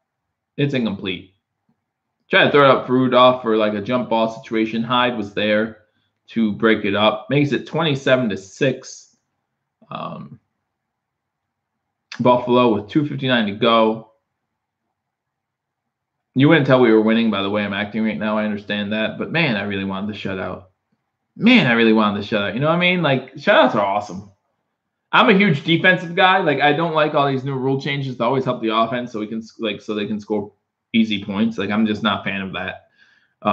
But it is what it is. I still love football the way it is. So, Allen is going to be better than Mayfield. Well, I mean, from what is Allen going to be better than Mayfield, or is Allen's team going to be better than Mayfield's team? And how do those two correlate? You know, one of them is at Cleveland, so one of them had a team that went 0-16 last year, who's gone 1-31 over the last 2 years. So, you know, but you know, if the quarterback is the most important position on the field, then we'll see. You know, we'll see what happens. But hey, either way, you know, I'm not gonna lie. Like, to see Cleveland and Buffalo both doing well, even if you're just a football fan, that's just awesome to see. Like, blue collar towns, just great fan bases, just awesome. Minnesota gets ready for the kickoff, and what does Buffalo do? Calls a timeout. So 2:59 to go in the game. Buffalo's winning 27-6. They call a timeout on a stinking kick. I don't know if we didn't have an onside kick. I mean, remember last year? Actually, I mean, this brings up a good point. Remember last year the trouble we had with onside kicks? Miami actually recovered 2 on us in back-to-back games against Miami. They actually recovered 2 on us. So, you know, we do need work on an onside kick game. I would love to see how well we do with the onside kick game. I mean, and this is a perfect situation to practice that kind of stuff. Like, even if they recover the onside kick, which I really hope they don't do, but even if they recover the onside kick, you know, we're still up 27-6. So onside kick here for the Vikings. Man, that was terrible. The fact that was the sloppiest onside kick you will ever see in your life.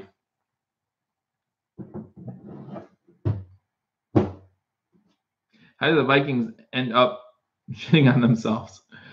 Man, like, so the kick went 10 yards, went over the head of the guy on I don't even know the numbers. There was a flag too. Oh, because the kick went out of bounds. So Buffalo didn't even touch the ball. It went about 15 yards, and Buffalo didn't even touch it one time. Wow. Wow. So that doesn't give me confidence in our hands team. Now, luckily, the ball went out of bounds, but Minnesota, I think they had 2 guys who actually got their hands on it, and we didn't have 1. Wow, that's funny. That's funny.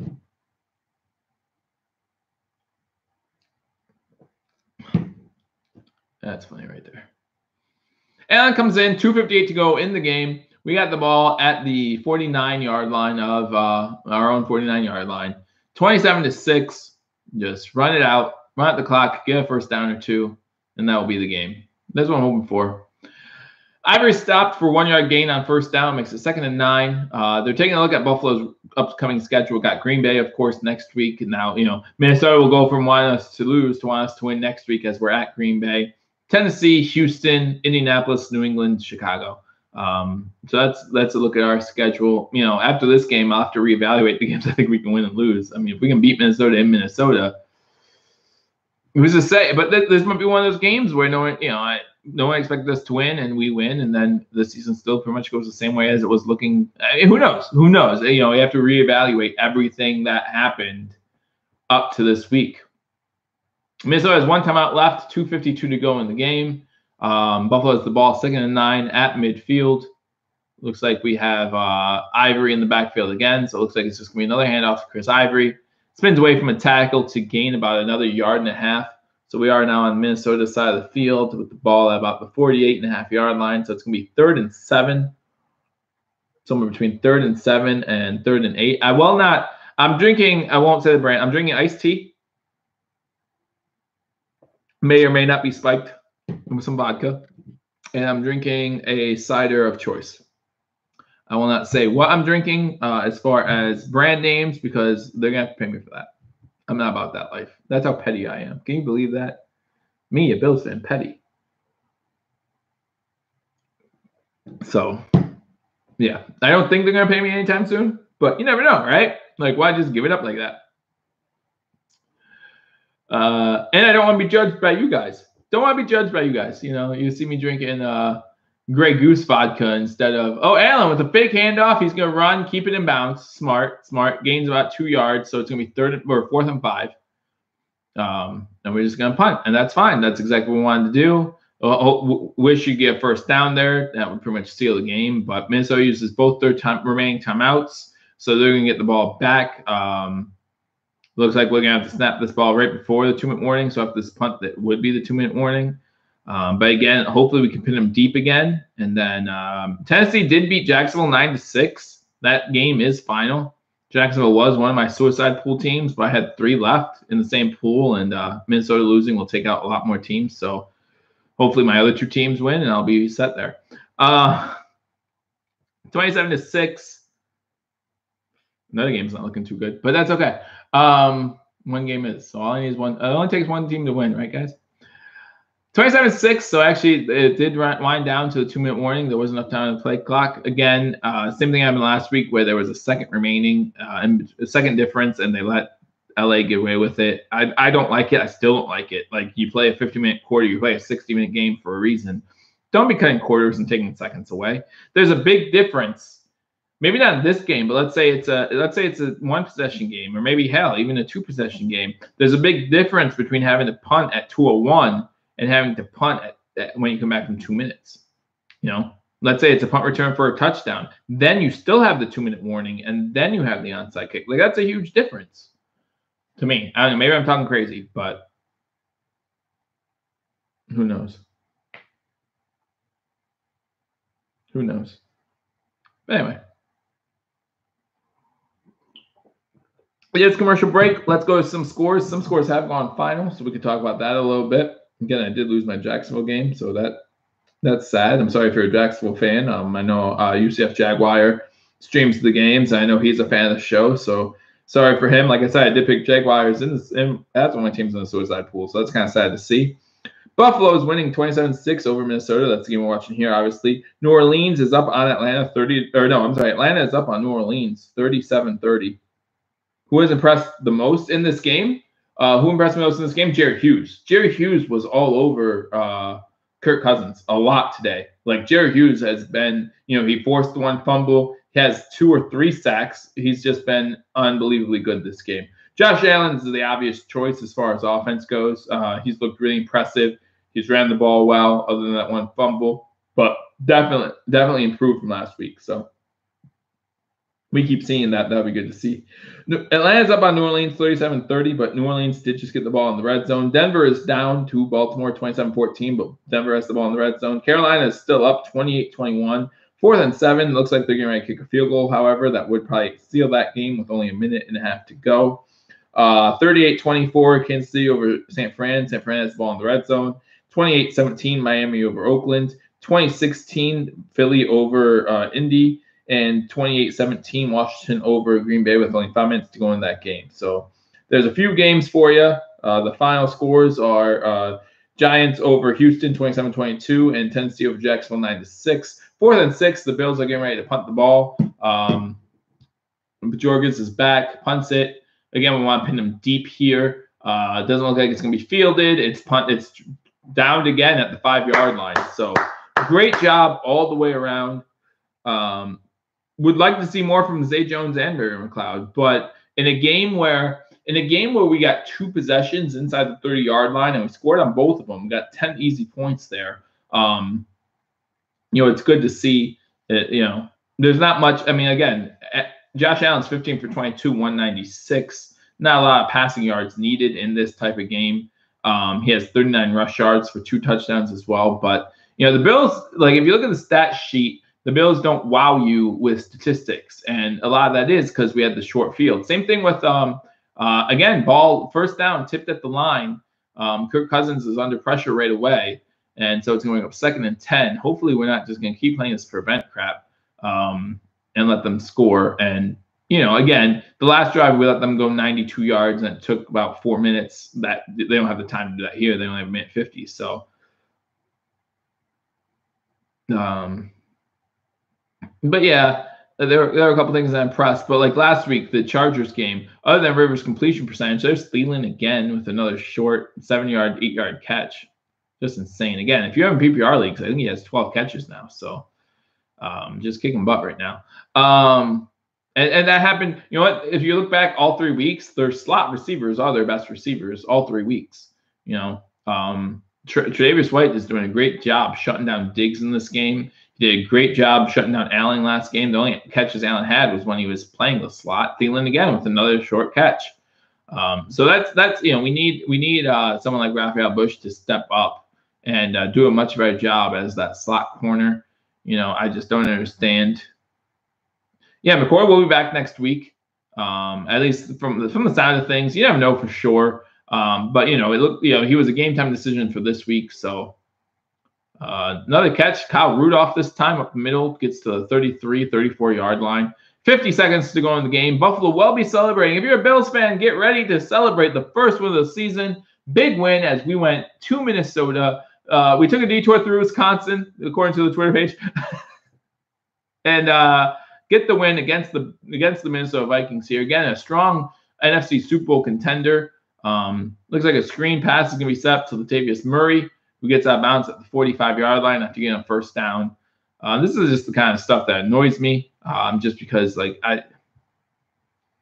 stats are going to look a lot better for the Vikings. A lot worse for our defense when we do this kind of stuff. Our defense look really good, and we'll celebrate that. And this is the kind of stuff that announcers won't see and stuff. You know what I mean? Like that's why this channel and other channels like this exist, because this is the kind of stuff in a game. Like I'm not going to go onto a Vikings channel and try to talk trash about the Vikings because I want to know everything that happened. I will just listen and say, okay, how did this game play out? In this game, obviously, I know because I've been watching, but other games. Murray with another screen pass. No, I'm sorry, that's Ham. Ham with another screen pass takes it for another 15, 20 yards. 14, 13, 12, 11, 10 seconds left in the game. Looks like they're going to try to get one more playoff for Minnesota here. But get ready, guys. 5, 4, 3, 2, 1. Snaps off. So they did get one more playoff. It's going to be a completion to who else but Thielen, who goes down inside the 20-yard line. So Thielen ends with about 14 receptions, but the Bills are victorious as they beat the Minnesota Vikings 27-6. If you joined me today, thank you for joining me on Believers Talk. Again, hit that subscribe button if you haven't already subscribed. We will be going live next week as we travel to Green Bay, where we actually stay in Wisconsin this time, and we will play the Green Bay Packers. So big W for the Buffalo Bills as we move on to 1-2. The Vikings drop to 1-1. Big game by Josh Allen. We're going to go over some stats while we're here. So thanks for joining me. Stick around if you're a Bills fan. If you're a Vikings fan, you want to stick around, please do. We enjoyed having all of you here. Again, thank you. Hit that subscribe button. Hit that notification bell because it will notify you when we go live. And also, let your friends know that we're here. Let any Bills fan friends or any fans, next week we're playing the Packers. If you have Packers fans who are your friends, let them know I'm here. And we'll absolutely talk back and forth. We had a couple of chats with some Vikings fans in here. We try to keep it clean in here. Again, I try to be unbiased. Going into Lambeau is going to be tough, so I don't see that going much better for us. I think the home team has won the last 6 or 7 matchups, I said in my preseason prediction video. But that's going to be a tough matchup. But the Bills celebrate for now, man. Let's worry about next Sunday in like a day or two. But let's celebrate this win. The Bills win 27-6. Hey, let's do it. 1-2. Cheers. Let's go through some stats from this game. Then let's give you some final scores from the 1 o'clock games, and then I'll get out of here. And then we'll do what I'll do is I'll rewatch this game. I record all the Bills games, and then I rewatch them, and then I'll give you a recap of this game either tomorrow or Tuesday. And then, like I said, Thursday halftime of the Thursday night game, I'll try to do my pregame for the next game. So you need a hat like that. I got this right off the Bill store, I think. It was their draft day hat. So just keep believing, man.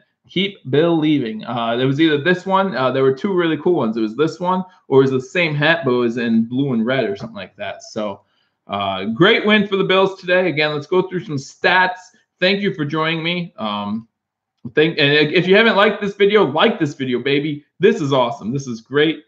Big win for the Bills.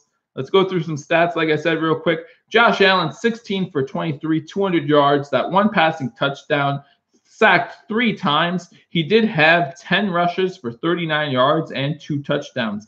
Going to our rushing, Chris Ivory was actually our leading rusher, had 20 carries for 56 yards. Not that great, 2.8 yards per carry. That's not great. Josh Allen, 10 for 39 on those 2 touchdowns. Murphy, 7 for 29. I really wish we would have given him the ball more. That's 4.1 yards per carry. You know what I mean? Like, give him the ball more. He's proven that he can do it. I just don't understand it. But hopefully we get McCoy back next week, have more of an even backfield back there. But rushing the ball 37 times, that's a little bit more than where we want to be at. But when you have a lead like this, that's about right. You want to run the ball about 40 times. Keep that play clock going. Leading receptions, we had Chris Ivory had 3 receptions for 70 yards. Andre Holmes had 3 for 29. Kevin Benjamin had 3 for 29. Kroom had that 1 for 26 yards and the touchdown. Charles Clay had 2 for 18. Zay Jones had 1 for 17. Raymond McLeod had 1 for 6. And Marcus Murphy had 2 for 5. Hauschka was 2 for 2 on field goals with that 50-yarder in there. 3 for 3 on extra points. Bajorges had 6 punts, 4 of them in the second half, as we were just trying to wind out that clock there. 5 of them, 5 out of 6 punts were inside the 20. That's impressive. You look at the average of 43.2 and you think, not that great. But when you realize 5 of those were inside the 20, that's really impressive. His long was 59 yards. So to me, that's a great sign there. Punt returning, McLeod had 1 punt return for 13 yards. As long as tackling goes, Edmonds and Hyde, who were our leading tacklers, with 7 tackles. Milano had 4 tackles. A sack, an interception, and a fumble recovery. So he had a huge day as well. You look at Jerry Hughes, who only had one tackle, but he also had a sack and a forced fumble. He had a big day as well, just getting pressure. They don't talk about the pressure in a lot of these situations as far as getting pressure on the quarterback. He had a huge day today, in my opinion. So those are the stats for the Bills. Going over to the Vikings side of the ball, you had Kirk Cousins went 40 for 55. When you have a quarterback throwing the ball 55 times, and you only scored 6 points, there's a problem. And it's not, coming into the second half, I think they passed pretty much every single play because they had to. They were down 27-0 at halftime. So 40 for 55, 296 yards, a touchdown and an interception. Again, the stats look a little bloated just because of those numbers in the second half while we were playing prevent.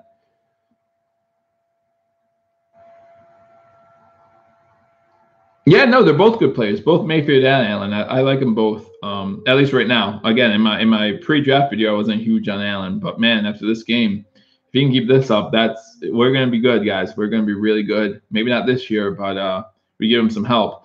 Boone was the leading rusher, only had 2 rushes for 11 yards. Cousins had two rushes for 2 yards. Murray had 2 rushes for 1 yard. So that means our run defense stopped them to 13 yards. Now, a lot of that had to do with the fact they only ran the ball 6 times, but still, again, impressive. Thielen, again, killing us from that slot position. We need to find a better corner in that slot position. Some of you might think it was mostly during garbage time, but it really wasn't. He was doing this at the first half too, just was unable to get into the end zone, which is fine by us, of course, but 14 receptions, 105 yards. I mean, you're talking about 24 points if you're in a PPR league. That's great. But you really want to shut that down. There's no reason for someone to have 14 receptions against you. That's something we need to work at. Kyle Rudolph was their second-leading receiver, 5 receptions, 48 yards, and that touchdown in junk time. Excuse me. Ham had 5 receptions for 47 yards. C.J. Ham, 5 receptions, 47 yards. Tavius Murray had 5 receptions, 30 yards. Treadwell had 3 receptions, 28 yards. Diggs, 4 for 17. Robinson, 2 for 14. Conklin had 1 for 7. And Boone had 1 for no yards. Kick returns, Robinson and Hughes, 2 each. Robinson had 44 yards. Hughes had 38. Wild punting had 5 punts for average of 51.6 per punt. His long punt was 70. Again, that one that bounced past Ray that he needed to pick up. As far as defense is concerned, they did have 3 sacks. A sack by Hunter, a sack by Weatherly, and a sack by Smith. The leading tackler was Hunter with 5. Weatherly also had 5. And then that's it. That's it.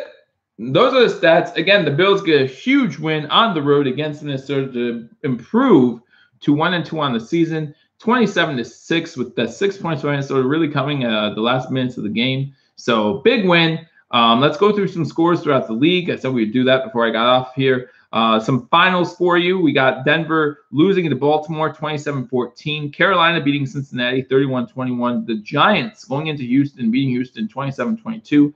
Tennessee with the upset really beating Jacksonville 9-6. Tennessee just seems to have Jacksonville's number, man.